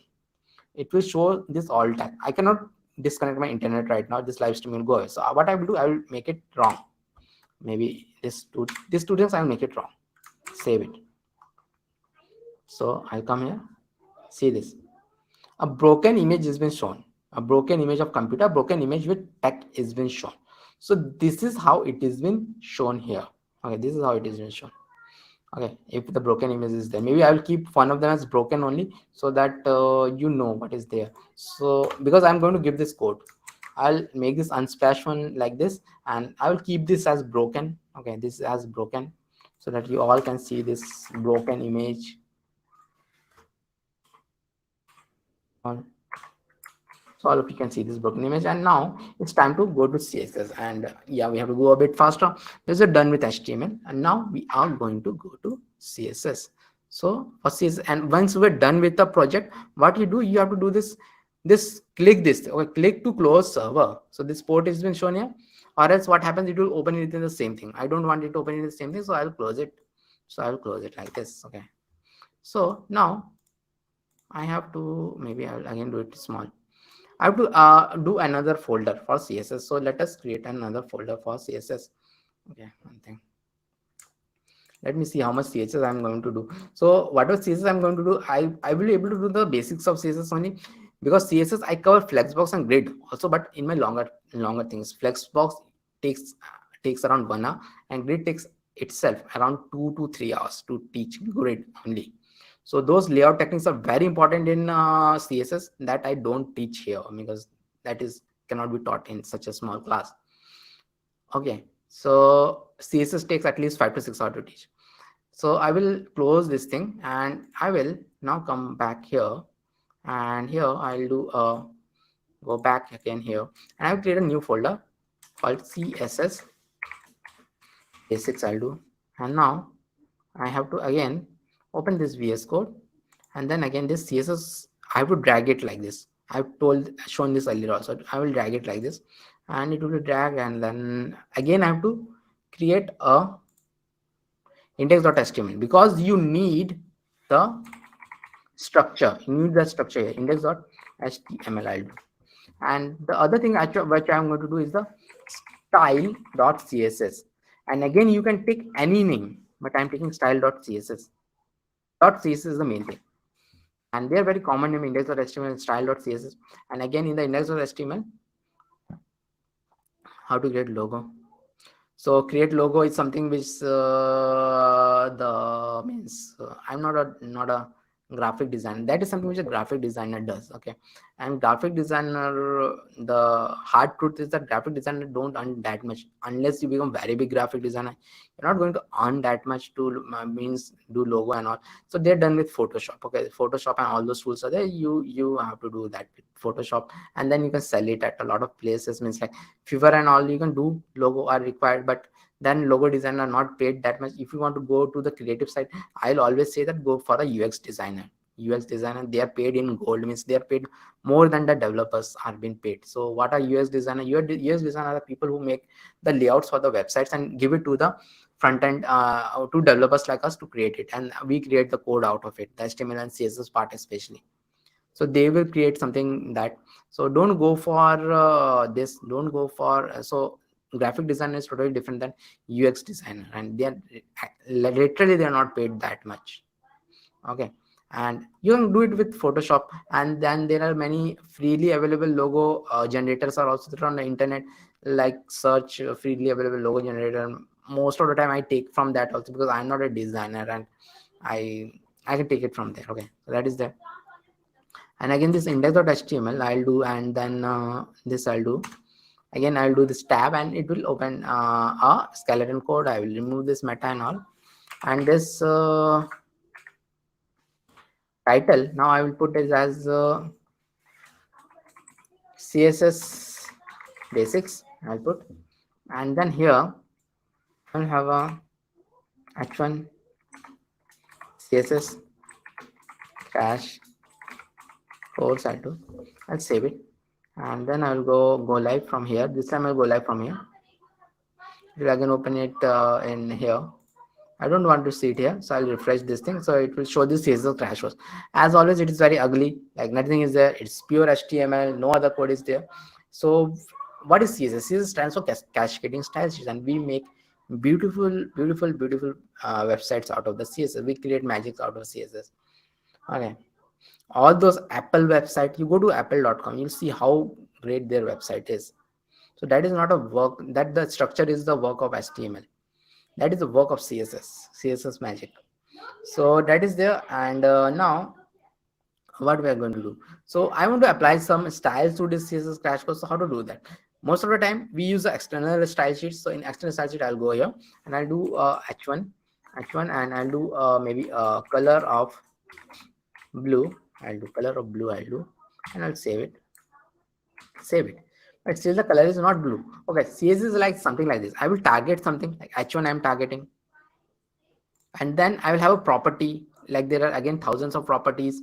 So color is one of the property, and you don't have to mug up all those things. The moment you use it, I want to see that, okay, yeah, I need it, and you can use it. So color, I am giving it as blue, and again a lot of colors are there. And the next thing which you're going to learn is about colors only. So colors only we are going to learn.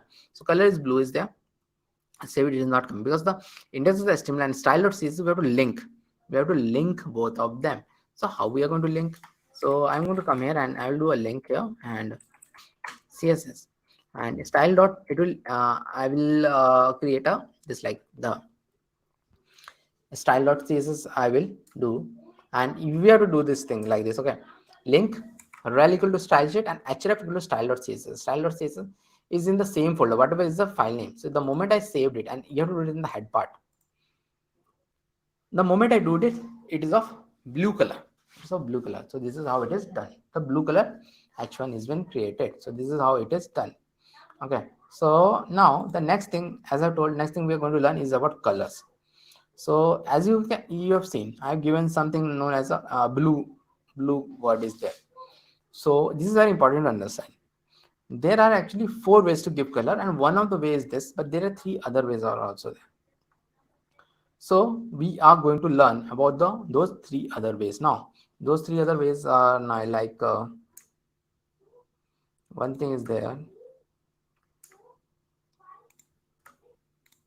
Okay, so I will have a something known as color picker. I will use a color picker, and one more thing before the color picker, I want to tell this thing, color names. So both of these things I want to tell. So this color names. What are these color names? Color names are like, means all these color names are there. Okay, so all of these color names, and as you can see, it is written in modern browser supports 140 color names which are listed below. And what does that mean? Actually in 2015, before 2015 there were only 30-40 color names were there. Now there are more than 140 color names, because in 2015 HTML and CSS have gone through some major changes. HTML has become HTML5. Hence the version was HTML5 and CSS has become CSS3. And one thing to know is that HTML and CSS are governed by the same committee known as W3C, Worldwide Web Accommodation or something like that. I cannot spell that thing, accommodation or something like that. So they have added a lot of things here. So they have added 140 color names, and it's very good color names, very cool color names. I remember most of them because I have used a lot. It's like this hot pink is there, like this tomato is there. Tomato is very easy to remember, and khaki is there, khaki, dark khaki, tristle, lavender. All of this I know means chart use. You don't have to know it anyways. Chart use and all of these things are there because it will give suggestion. So like this, I will come here, and if I type like from blue, I don't like blue. I'll write something dark. So maybe I'll write like a dark blue, and it will become a dark blue. So this is what the color names are all about. But as you might have guessed, 140 is not enough colors. There are not 140 colors in this world, which we humans can see billions of colors. And how to see the billions of colors? How to use billions of colors in our website? That is the main thing. So there is something known as a color chooser, color picker, or something like that. You can do it from here also. See, I move my mouse over here. It will give me access to this color picker. But there is a format to give that. You can give it like dark blue every time. So that format is like this. You can pick from a color picker. This is a different kind of color picker. This is a different kind of color picker is there. And then we have this kind of color picker. So I like this kind of color picker much more better because you can drag this thing, drag this mouse. But in this you're gonna drag, but it is easy to get. So let us understand with this only. So there are three kind of systems to give the color. One is known as hexadecimal system, which you are seeing it here. This is the hexadecimal system. One is the RGB and one is the HSL. So these three systems are there. So what is the hexadecimal system is there? So you have to use this hash, and then after that 6 digits will be there. 6 digits will be there, and it comes in a group of 2. But first thing, what is hexadecimal? So hexadecimal is a special type of system. So like this, we all in India, we all have learned it in some means after 5th, 7th, 8th, we have learned this thing. So there are 3 kind of system. One is the binary system, which is 0 and 1, which the computer understands, which is of base 2. Then there is a decimal system, which we humans use the most, which is of base 10, 0 to 9. And then there is another system, which is known as hexadecimal system, which is also used in some special cases like this, which is of base 16. 0 to 9 is also there. 0 to 9 is also there. A to F alphabets is also there. So it can contain more number than the decimal. So that's why the CSS team chose this thing in 1995. It is there from 1995. The time CSS was invented. So that is from there. And what happens here? See, this first thing is like this. There are actually 3 pairs. So first pair, second pair, and third pair. So this first pair stands for red, second pair stands for green, and third pair stands for blue. So first two digits represent red, then green and blue. Why it is like that? It is like that because human eyes can see only red, green, and blue, or a combination of it. So we can see only this much. You can search about it. So we can see only this. Our palette is that much. So that's why whatever we see, it is like red, green, and blue. So see, one thing it is showing like red is FF. So for FF is full, complete red is FF, complete green, I think it is like here it will be FF. So we don't need to understand all those things. We just can come here and can choose it. So maybe I will have some more things here so that we can view it in a correct way. S3, I will have best place to learn CSS, and I will have a P, and here I'll have a lorem 40, maybe save it. And I'll have this now in this body. So I have a body also. I want to change the background color actually with this hexadecimal thing. So I will come to this body, I'll do, and then this body I will write something like the background color is there, which changes the background color. It's giving me something, but I don't need this. So it's also giving me hexadecimal code, but I don't want it like that. Okay, one more thing. I want to show how to do it from here. That is a good thing. So it gave me hexadecimal code, but I don't need this hexadecimal code. It's white only. So I can come here. Instead of choosing it from here, I'll choose it from here. Okay. So I will come here and I will hover my mouse over it. This is the VS Code functionality. Okay. So background color should be always light. It should not be dark unless it is a dark mode is there. Okay. Dark modes are very popular nowadays. So maybe I'll choose something blue because I like blue. So I'll choose from here. And then, okay, it is gone. Blue, I should be careful. So I will choose something like this. Like I'll choose it like maybe like this. I'll do, and I have to just keep it like this. Okay, and then I will save it. see the background is blue now. So this is how we change the background, okay, with the HTML color picker and with the hexadecimal code. The main thing is the hexadecimal code.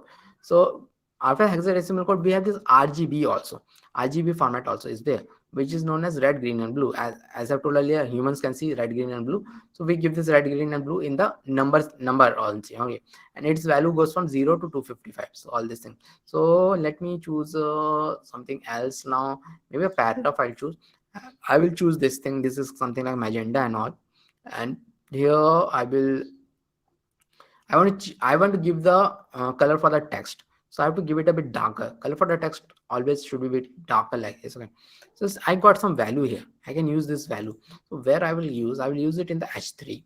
Okay, H3 I will use H3, and color is like this RGB,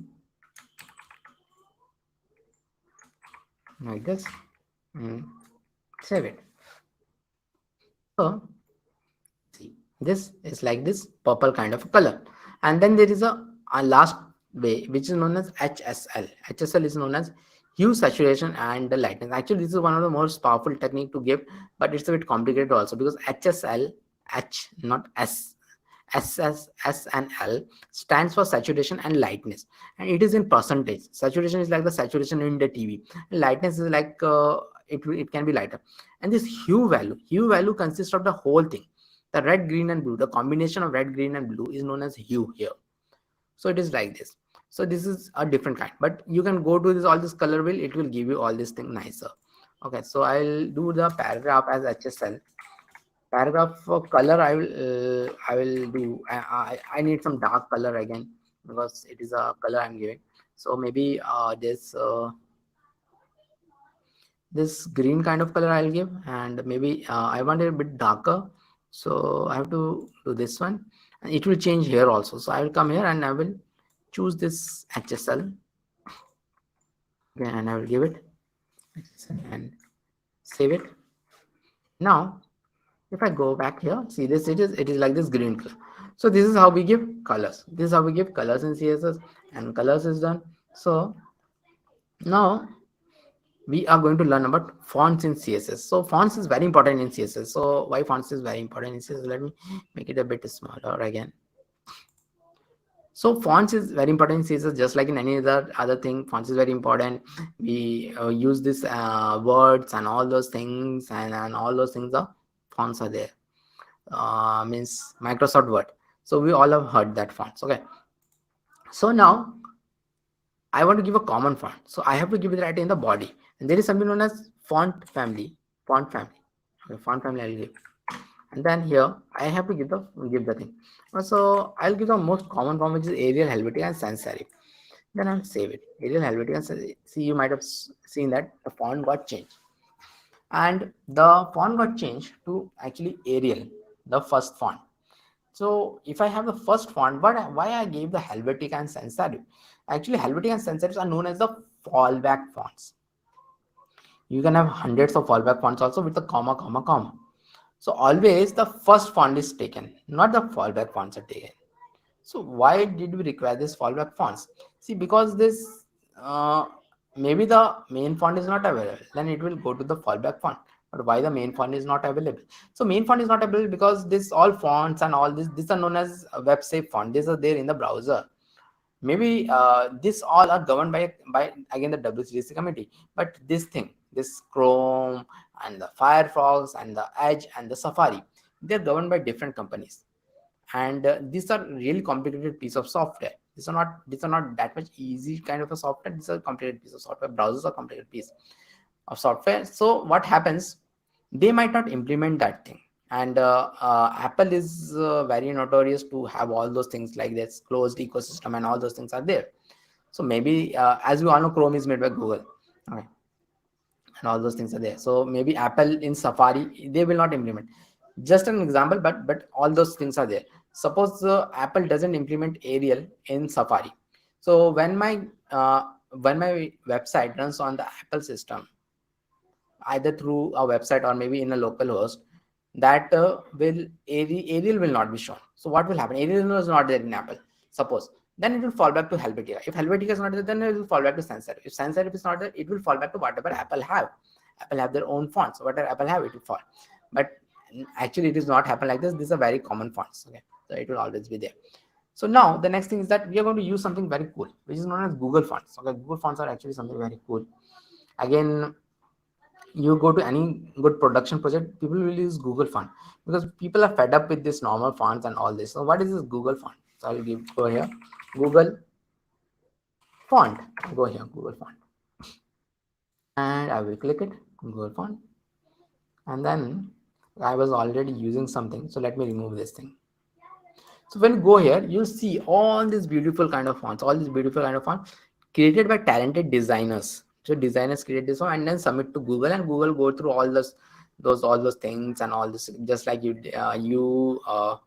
put app in the app store. It goes through a lot of process. Okay, and it will do like this. Okay, so it goes to this designer, submits this font, and then the Google have these things, and all these good looking fonts are there, and you could come to this fonts.google.com and you can search any one of them. Okay, I'm liking this 𝐶𝐶𝗫𝐬𝐴. I generally take some cursive font, but I'm liking this, so I'll do this. I will choose this thing, and now what I have to do, so it has got different kind of different kind of light 30 and all these things. We can change the weights also of the fonts. Okay, so most of the time it is recommended that we choose 2-3 things. If there are 2-3 things, we should choose the regular one. It is not mandatory. Regular I will choose, and maybe medium I will choose, and then maybe bold I will choose. Okay, 3 things I will choose. Where it will come? It will come here. It will come here, and it will show me here. So I can do it through link also. I can do it through import also. I'll do it through import. So I'll go here, and import is there, and then I will copy it. I'll copy it like this thing. I will copy, and here in the body I have to paste it like this. 𝗪𝗪𝗪𝗪 and all this thing, I'll paste it, and now I can use it. How I can use it? This font is known as 𝗪𝗪𝗪𝗪, and Google fonts, you always have to give it in a single quote. Okay, like this normal font which is inbuilt in the browser, you don't give it in the single quotes, but Google fonts you have to give, because we're getting something from the internet. So I want the overall font to be Arial, but here for this paragraph, only for this paragraph, I want it to be have this fancy font which you have just downloaded from Google. Okay, so I'll go here, and this fancy font is known as 𝗪𝗪𝗪𝗪, whatever it is. Don't need to know the name. And then I will have this. After this, I will have this fallback font. Like all the 3 fallback fonts I have, I'll save it, and it will take this. It will take this font. It will take this nice font, and we are seeing this nice font, 𝗪𝗪𝗪𝗪𝗪, whatever. And here one thing to notice is that here the fallback fonts are very, very important. See, Google takes care of it. That Google is a big company. Google is the biggest company in the world, and it is a part of those FANG thing is there. It controls most of the thing. Okay, so there are chances that 90% of time this font will be there. But then there is Apple also is there, which don't like Google that much. So maybe Apple don't allow this font, but it is like that. It is 99% of the time it will be there, but maybe 1% of the time it is not there. Then you have to go to this fallback thing, Arial thing. And the other thing is that the same tunnel example. See, I'm getting it from the internet. This is in the browser only. So again train enters the tunnel, and the internet goes away. Then what? Then it will fall back to this Arial font, not to this, because it is coming from the internet. So that is like this, and that is all about fonts. Okay, so let us do something more. And I'm covering a lot of CSS main topics. I'm covering, okay, a lot of CSS main topics I'm covering. So this font, after this font, we have something known as font size also. We can control the font size also with the font size thing. Font size, I'll do it as 20 pixel. I'll do, and I'll save it. So see, it has become bigger. 20 pixel has become bigger. And maybe the font weight. Font weight by default it is normal. I'll make it bold. I think it is already bold, but yeah, it is bold is much better. And then this lines are very close to each other. Maybe I can do something known as line height is there, and I will have a different thing here, 1.2 or 1.5 RAM. I'll do 1.5 RAM. Nothing is happening because this 1 point maybe 1.8 RAM I'll do. Okay, so 1.8 RAM is happening. So what is there? So line height is the space between these two lines.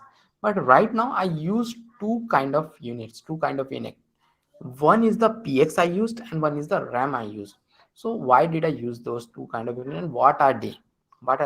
So there are actually three major different kind of units in CSS. One is like a px, one is like RAM, and one is like em is m. Okay, RAM is like RAM, and pixel is the most common thing. And pixel, all of you might have heard about the pixel.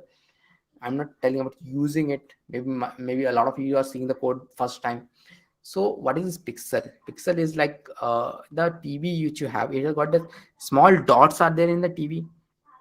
Those are non pixel. 10 years back we could have seen those dots, but nowadays you cannot see those dots because all TVs are like HD and all those things are there. Nowadays there are 4K TVs, also there are 8K TVs there. How does a TV get made to a 4K or 8K? There is a per square inch is there. In per square inch, the more dot you fill, the TV will become a 4K, the TV will become a 8K, like that. The TV companies or the monitor companies, they are able to fit more pixels in 1 square centimeter. It is going to convert it into more value, because when there are more pixels in that square centimeter, our human eyes cannot see those things. Means it will be, the clarity will be more. So that is known as pixel or px.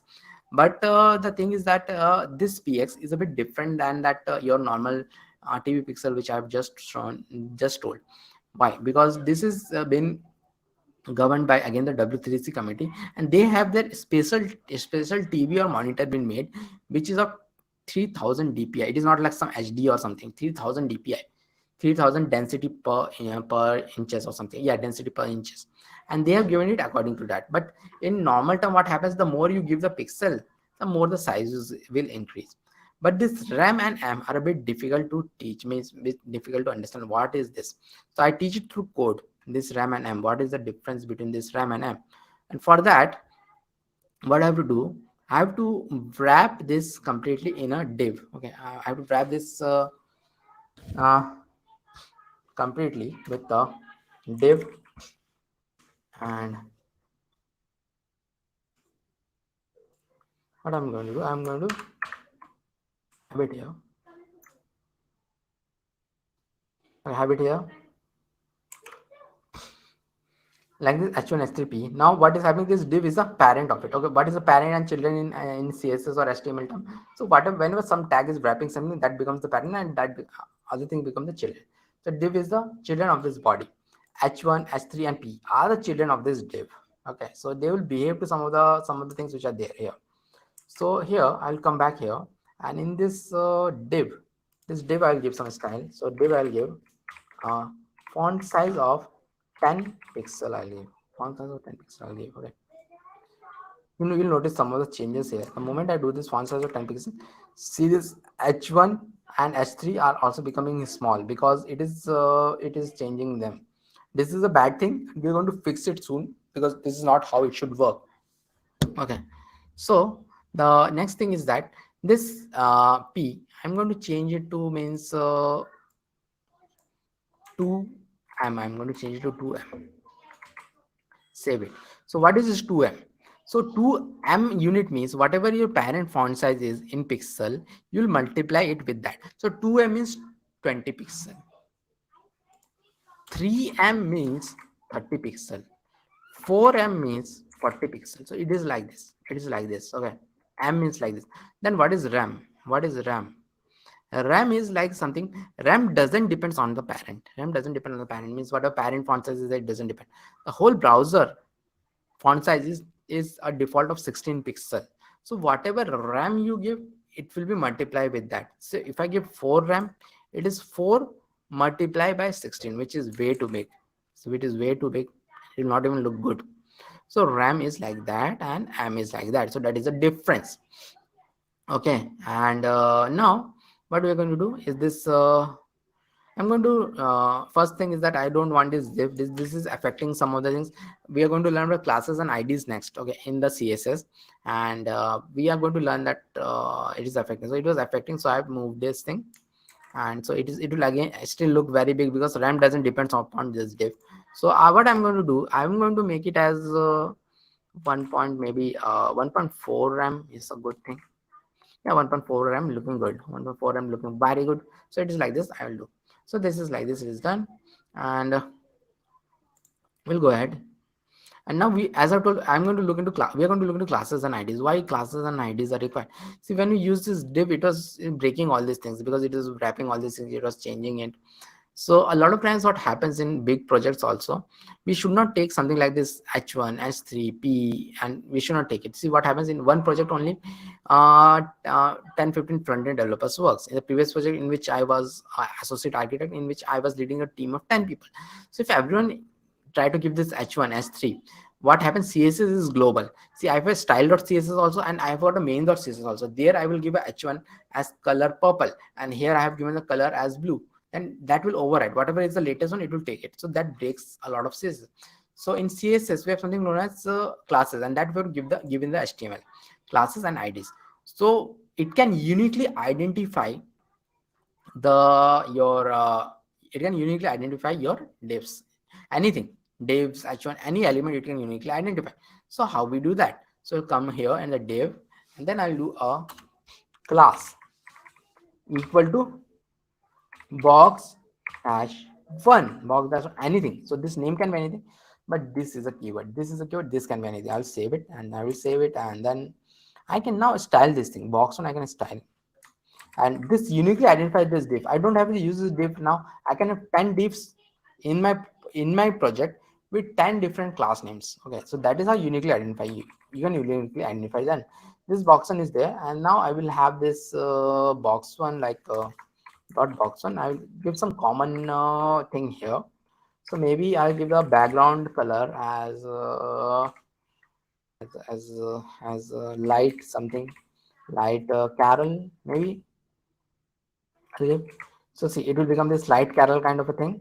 It is showing nice, and I want to make it a bit more nice so that it is looking good. So I'll give something as padding. We're going to learn a bit about padding. Is okay. Padding. I'm going to tell what is this padding. So padding is something which is around this thing. Okay. One more thing, I'm going to give the second attendance sheet at around 5:30 p.m.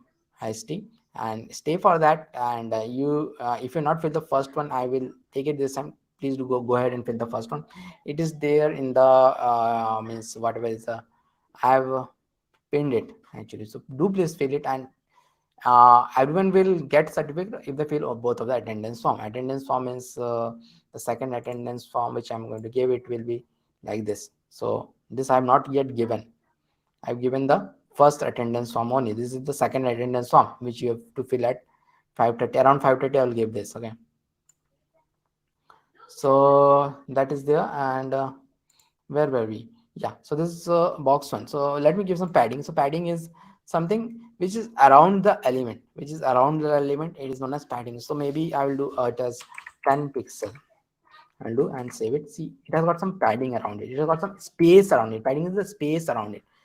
So it has got some space around it. So it is showing like this, 10 pixel. Okay, so that is done.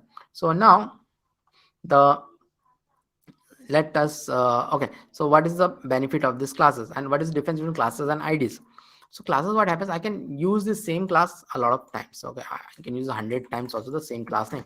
So I'll do this again, this box one. Maybe I'll remove this thing, and maybe I'll make this lorem a bit smaller, and I'll save it. So this is second class with the same kind of thing is there. So one more thing I want to do is like have a BR here so that they can look like different thing. So it is showing like this. And one more thing I want, maybe I will have it a bit bigger. I want is that I want this. Now we learn about ID. What is ID? I want this P to look different than this P, like this fancy thing. I don't want this fancy thing. I want it to look different. So what am I going to do? I'm going to have it something known as ID. ID equal to, and again any name I can take. I will take second P. I will take second P. I'll take. Okay, and I'll come here, and I will have this as the here only. I will have this hash here and save it. So one thing is to notice is there classes I will give a dot, and IDs have to give a hash. And what is special about this IDs? IDs can be given only once. It cannot given 100 times like CSS. It can be given only once, so they're unique. You have to give it only one. And the second I want to change the style for this thing. So how I'm going to change? I'm going to copy all of these things, and I'm going to change from here only. See, first thing is that I don't want this fancy thing, so I'll remove this thing and I'll do it at Arial, so it will become like a normal.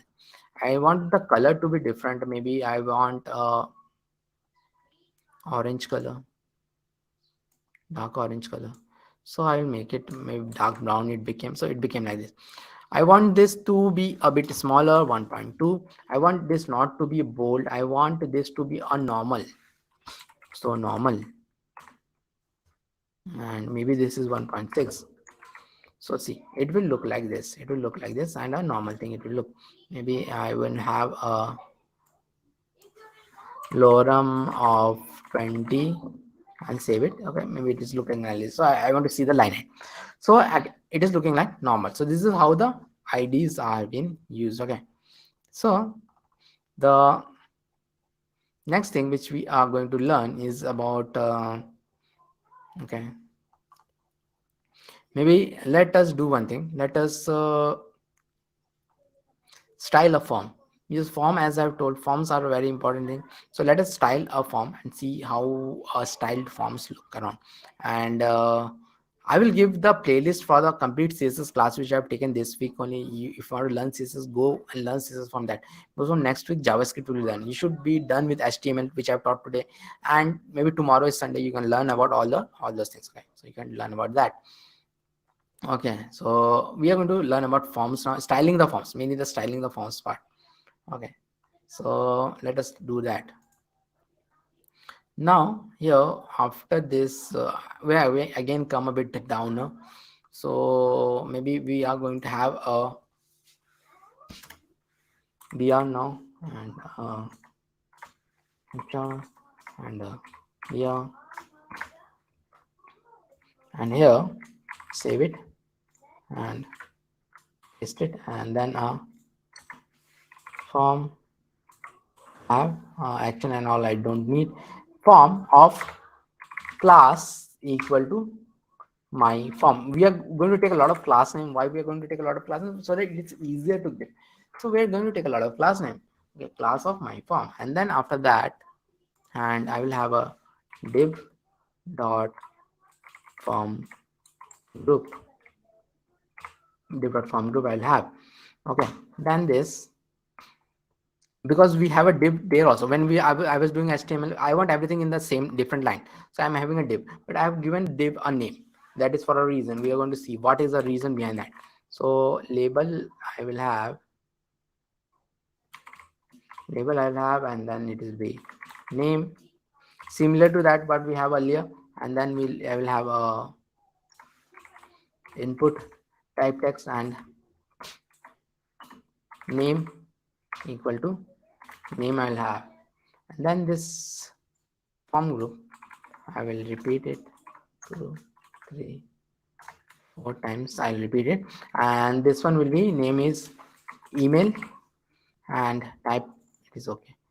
Type is email, name is email, and then this will be a message which you have taken earlier, message, and this will be text area, and text area generally have an end. So this will also be a message, and the text area have an ending. So text area have an ending like this.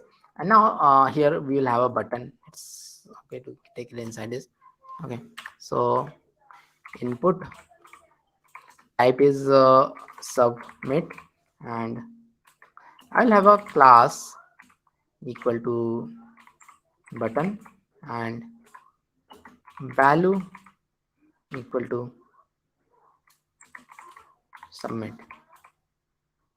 So I'll have this form and all. It will show like this. It will show like again this, that ugly form it will show. So now the main thing is in CSS is that we are going to beautify it. How we are going to beautify it? So we are going to beautify it first by using this, means my form we are going to do. And there is a golden rule in CSS that you can beautify anything. The first step is always to give some padding to it. Okay, so I will give some padding. Is like padding is like 20 pixel I'll give. save it. So it will be all the way around, the padding will be there. And then that dot my form, and then so now one more thing which you have noticed there, and I need some space below this thing. And when we were doing the HTML, what we did, we just added a br there, but I don't want to add a br. There is a much better way to do it. And at my form dot form group I'll take, and here the padding, I can take the padding bottom also, just the bottom. If I give only padding, it takes all way around. I will take the padding bottom as maybe 15 pixel. I'll save it. So padding bottom will be done. So this is how it is done.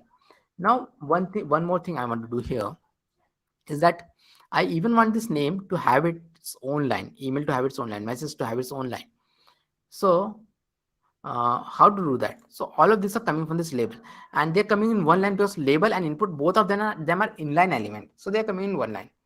So either I can add a br here, that is one of the way, but there is much easier way in CSS which you should understand that way. And that way is to make this inline element into a block level element. How I will do that?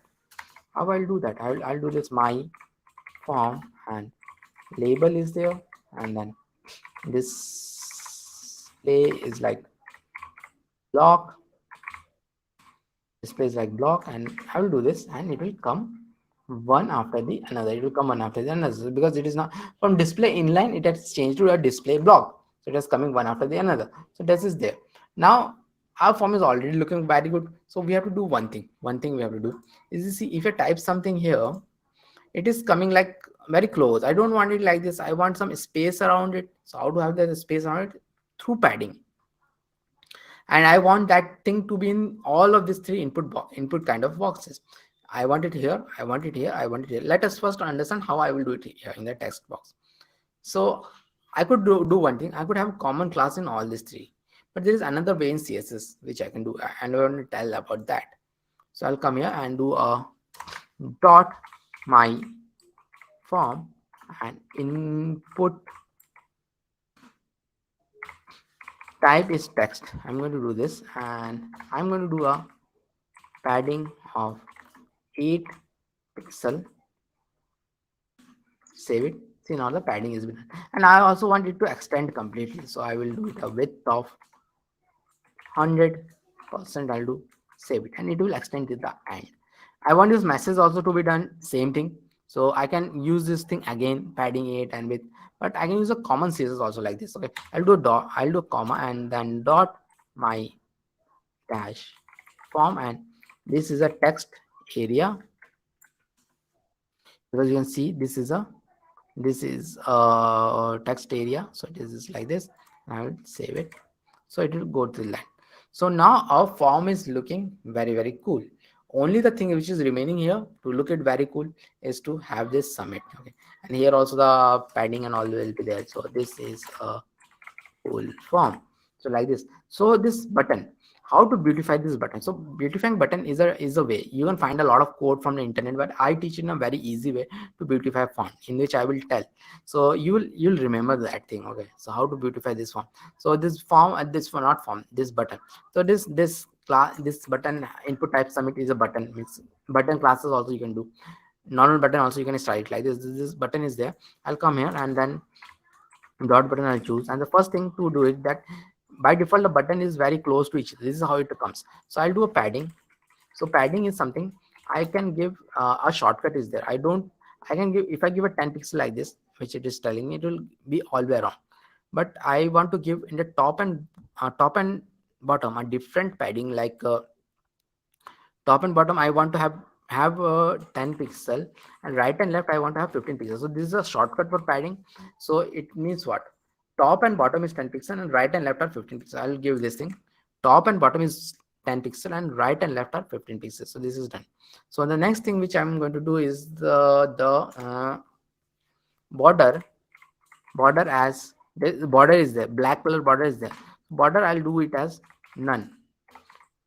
So see, the border is gone. It is looking much more better. So to go further, I will do means the color. I'm not liking the color, so I'm not liking the background color. So I will do a background color maybe of light, not light color. Buttons color should always be dark, so maybe dark Carol I'll do. Carol is not there. Dark blue is a very good color. Dark blue I'll do. It will be dark blue. But now I'm not able to see my text, so I'll do a color of white. I'll do a color of white. Okay, so it will be, and now I'm able to see. And now one more thing in a button which you should always do is the border radius is like maybe 5 pixel. I'll do. So what is this border radius? See, by default you are seeing these sharp edges are there. I'm removing the sharp edges and it is making this round. So border radius 5 pixel I've done. Now I don't have to do much. It is already looking very good.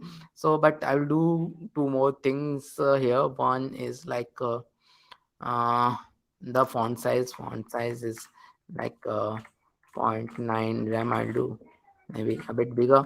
And then the text transform is uppercase. This is another property in which it will do. So my my button is done, but the button is not complete yet, because on the button in the internet, if you go anywhere, you'll see the moment I do the mouse over there, it changes to a hand and it has some hovering effect also. How to put that hovering effect? So dot button, and I'll do the HOVE hover. This is a pseudo property, and now I will change the background ground color to dark magenta, and cursor to pointer. Cursor pointer makes it change to a hand. So I'll come here. See, the color is getting changed and it is getting changed to hand. So this is very important in a button. And our form is looking very good. So we are done with this font. Okay. So the next thing which we are going to learn is like okay. Next thing which we are going to learn is like images. Because without images nothing is complete. Okay, so but we are not going to place an image anywhere. We're going to place an image inside a box. Inside a box only we are going to place an image. So I will come here and I will have a, after this I will have a not a chart here, and here I will have, and then I will have a div box. I'll have, and I will have a box which will have a h1 like a CSS crash course. I'll have, so I'll have a box which will have like this CSS crash course, and then here I will come and have some properties in this box. Okay, so like this I will have some width and height, and there's another property known as border. So dot box I'll do, and then I'll do a width of 800 pixel and height of 500 pixel and border of 1 px solid black. Save it. So it will show something like this. Okay, a box will be created. Now what I want the image to be actually shown here. Okay, so I want the image to be shown here. So again I have to get that image thing, something. Let us get that image. Okay, I will have a images folder, and now I'll go here and I will get an exact dimension image. Okay, I'll get a smaller image. I'll get a smaller image which is 640 into 426. Okay, so 426 pixel. So I will download the smaller image, not the bigger image but the smaller image. This is very important. So this is there, and now I have to put it here. So I will reveal in Finder. I'll do, and this images I'll go.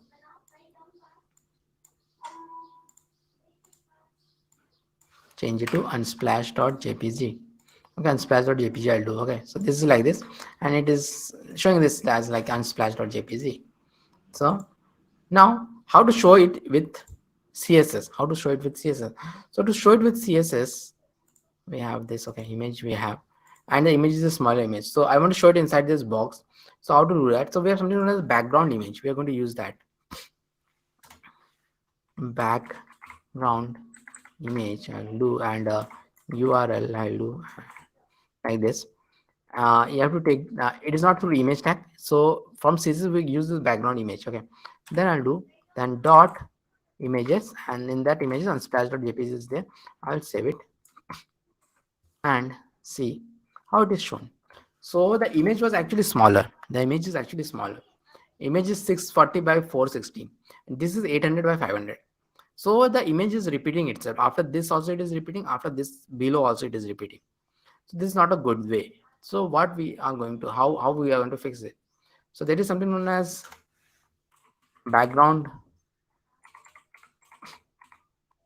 repeat as no repeat. I'm going to do, save it. It will not repeat, but it has changed our problem more. So now the repeat is not there, so our problem is now bigger, that actually it is not repeating, it is not showing nice. But now the main property is there, which is known as background size as cover. So background size as cover I'm going to do, and see what just happened. The image was stretched till the end, and it is also not distorted. Actually it is not distorted when we use this thing. So it is very easy to, you should take image like this, means background image and background repeat, no repeat, background size cover. So what happens with this, if we're going to take an image like this, it will not be distorted. So with image tag also you can take, but image tag has a lot of problem like this. Cannot control it like this. Okay, you can control it very easily with this background size cover, means it covers the whole image in a way that it is not distorted. That is very important thing. Okay, so that is done, and we're done with the CSS. But as I've told, this is not enough of CSS. The layouts and all those things I am not tell. Okay, so from where to learn the CSS, because I have actually just completed CSS on my channel. So if I go here and your channel, I'll go and see this thing, this playlist I have to go. I'll paste it there. And CSS Essential was just completed, just means yesterday only to complete it. It has got 5 videos for 5 days. 5 videos over there. See, 5 videos. Monday, Tuesday. It was, everything is live on my channel nowadays from a long time. So this is you go to the CSS playlist here. Go to the CSS playlist like this. Okay, and don't have much time for JavaScript, but let not forget JavaScript, and let us do a bit of JavaScript also. Means JavaScript, one good thing is that JavaScript is starting next week. So you do this CSS thing, and then come to the JavaScript class, the live class. You come to the live class Monday, 8:30 p.m. IST. Come to that live class. Stay in connection with me. You'll subscribe to the channel. Hit the bell icon. Get the notification. And if you're not subscribed yet, you're attending the whole workshop, not subscribed, please do subscribe. It helped me to produce these videos. Like, this is a 3 hour, nearly 2.5 hour long thing I'm doing. Okay, so that is there. And now what we are going to do, we're going to learn a bit of JavaScript. Actually, I don't teach JavaScript like this in my real thing. You'll see that first I will teach the theory, then I will go to practical. But we don't have time. We don't have much time. So what I'm going to do, I'm going to directly jump into a practical thing. So I'm not going to change this thing also. Means we are going to, as I've told, JavaScript is what? Mainly JavaScript was designed to add functionality to anything. So add functionality to what? Add functionality to things like this forms, this form functionality, like this form we will add functionality with JavaScript, like the click functionality. It should happen, something should happen. The data should be taken and it should be sent somewhere. So to send the data somewhere to the backend, we need some backend to be created, and all those things are completed. But at least we should learn how to get the data. Whatever the user enters, we should get the data, and we should be in a position to send it somewhere. So how to do that? How to make this form, okay, sendable? Let us do that. How to make this form sendable and all. So okay, so input type, text, name. So let us add some more classes here. See this Class name is my form is okay, but I want to add some IDs here. So IDs are uniquely identifying this thing. So I want to select this thing. So ID I will have as ID. I will also have it as name. Okay, ID I will have it as name. Okay, so ID I will have it as email, and ID I will have it as message, and that is okay, means this much thing is okay.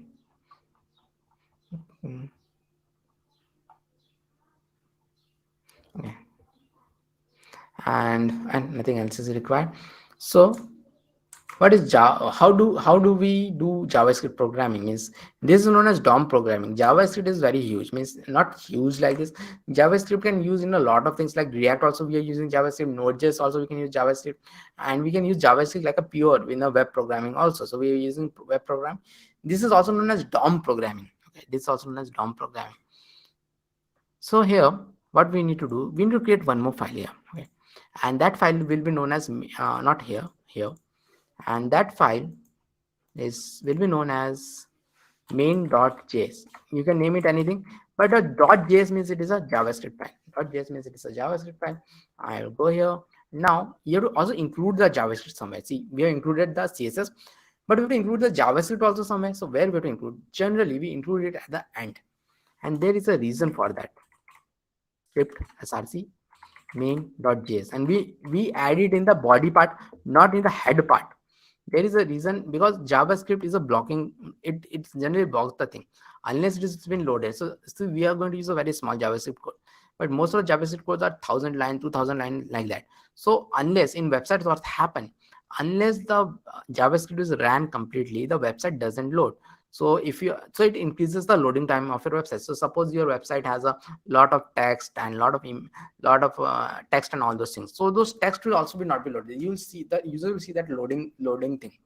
So that's why I could have put it in the head also, but we don't put it in the head, we put it at the end of the body. So what will happen, HTML also run from top to down. So it will first load all of this thing, all of this image, all of these things it will load, and then it will run the JavaScript, so that it is faster. So for faster thing, we do this at the end, and we do it through this script tag.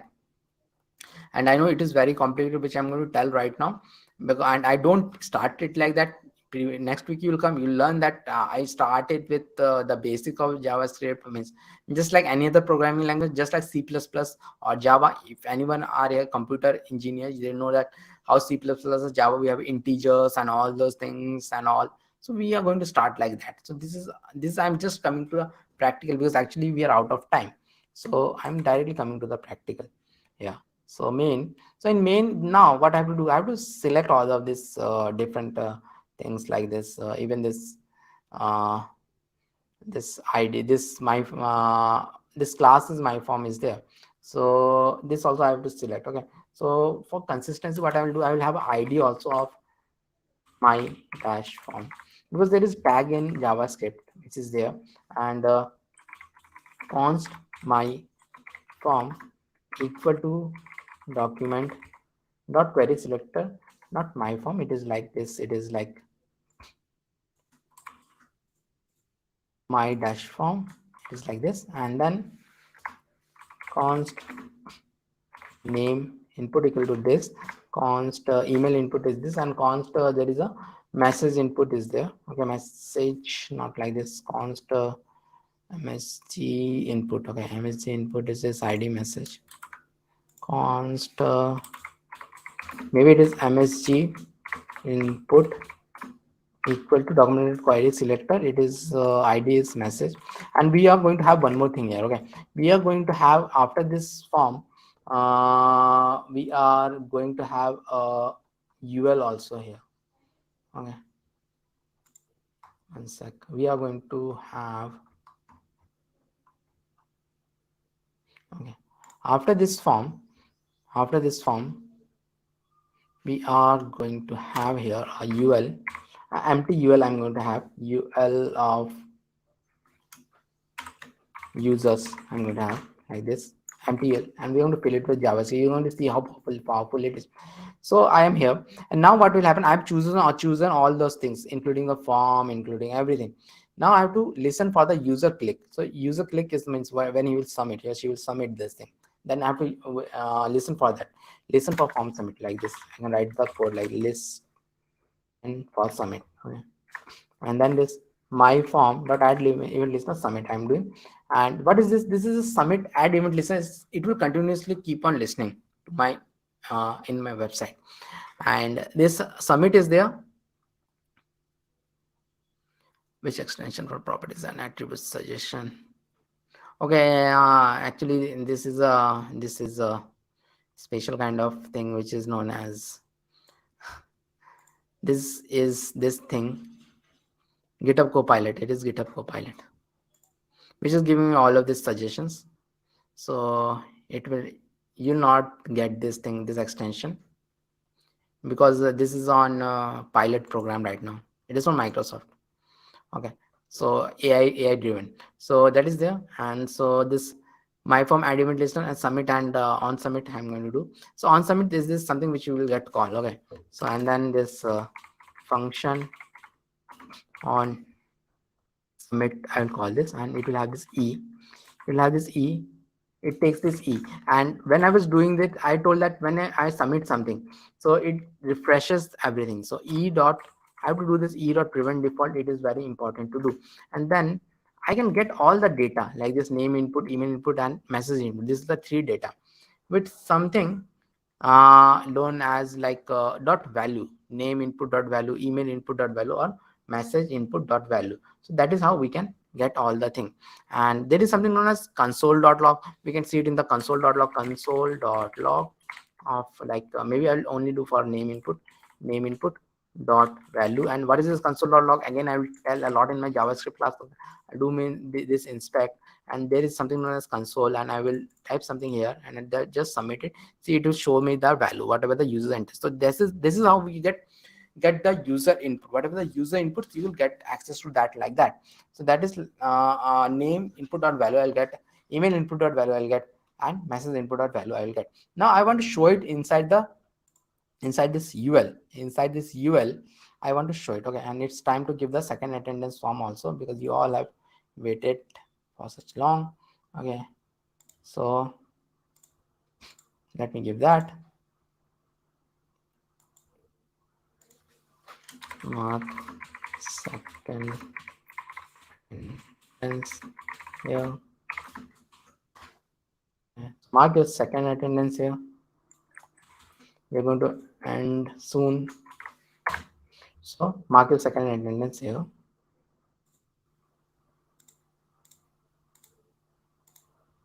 Okay, so now what I want to do inside this UL, I want to show some list items, auto-generated list items, whatever the user enters. Most of the time in real cases, what will happen, whatever the user submits, it will go to the backend, but we are not creating any backend code right now. So how to do this? Okay, so as we see, the name input or value is coming like this. So we can do a lot of things with your JavaScript. Okay, we can create element also. JavaScript is very powerful. How to create element, like const align. Yeah, we should add validations, but right now I don't have time for validations. Okay, we should add validations, and there are validation libraries are also there. We should always add validations. Okay, so document dot create element is there, and in fact in this example also I add validations. And in the next week when you come to this class, I will take this example again, and I will add validations at that time. Okay, so come to, and but that will be done I think on Tuesday or Wednesday. It's Monday I will teach the basics only. So here, as I've told, I can create element also. I'm creating li. And what I'm going to do in this li dot append child, there is a property known as append child. li dot append child, I'll do, I'm appending this name input dot value, email input, message input dot value, and maybe dollar, and email input dot value I'm going to do. So all of these things I'm inputting. I will save it, and after that I'm going to do the user list. Okay, I have not taken the user list, which I have just created here. So it will be like const user